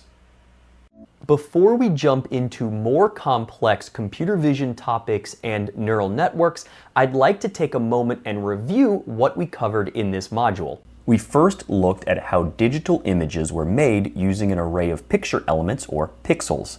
Most grayscale images are made up of an array of 8-bit values, where each value is a number between 0 and 255, denoting the amount of white or brightness in that pixel. We can normalize these values to be between 0 and 1 in order to express the brightness as a percentage of the amount of white. These pixels are combined to create a grayscale image like the one shown here. We express the resolution of the image as width by height in number of pixels. We also introduced the concept of bit depth, which gives the number of bits used to describe each pixel. We can use a collection of 3 arrays to create a color image, where each array is a color channel, one for red, one for green, and one for blue. When combined, we can create nearly every visible color. You will often find these color channels as having a bit depth of 8 bits each, which means a color image would have a bit depth of 24 bits. We then introduce the concept of image classification and how a machine learning model can be trained to recognize what an image is showing on the whole. This can be a binary classifier where it tries to identify between 2 different images or determine one class versus everything else. We also have multi-class classification, where a model attempts to pick the correct label for an image from more than 2 options. While there are many machine learning algorithms and models out there, we will focus on using neural networks to perform image classification and object detection in this course. We can do basic image classification with a neural network by flattening an image to a one-dimensional vector and feeding those values as inputs to the first set of nodes in the network. We then talked briefly about how a neural network works and how we can train one. A single node in a neural network consists of a weighted sum of inputs followed by some nonlinear activation function that transforms the single numerical output. Training consists of feeding a sample from the training set through the network to get a predicted value. We then compare the predicted output to the known good output value of the training sample and use the backpropagation algorithm to automatically update the weights in each of the nodes. We continue this process with all of the training samples until the network is correctly predicting labels to an acceptable level. We can look at the accuracy of the model as it trains over time to see how well it's performing and if there's underfitting or overfitting. If there's underfitting, it means the model is not generalizing well, and we often need to get more training data, try different features, or adjust the complexity of the model. If it's overfitting, we can try early stopping, gathering more data, reduce the model complexity, or try some techniques like regularization or dropout layers to reduce overfitting. In addition to accuracy, we can look at the loss of the training and validation sets as the model trains. These plots should look something like the inverse of the accuracy. Where accuracy should increase over time as the model learns, we expect the loss to fall, as loss is a measure of how different the predicted values were from the ground truth values. A confusion matrix can help us visualize how well a model performs by comparing the predicted labels to the actual labels. We can compute per-class accuracies to help give us an idea of where a model might be struggling and where to focus our efforts. Additionally, we can use the measurements of true positives, true negatives, false positives, and false negatives to calculate a number of metrics like the F1 score, which can give us greater insights into how the model is performing. We saw what a code-based training effort might look like using Keras in Google Colab. Here, we resized a group of images and flattened them to a one-dimensional vector. We trained a simple, dense neural network, which gave us about 90% accuracy at predicting images of our electronic components. We then uploaded the same feature set, a collection of one-dimensional vectors, to Edge Impulse to see how to use that tool to accomplish the same task. Finally, we deployed the trained model to 2 systems. The first was a Raspberry Pi where we could perform live inference on images captured with the Pi camera. The next system was the OpenMV camera where we used MicroPython running on a microcontroller to capture images and perform the same inference.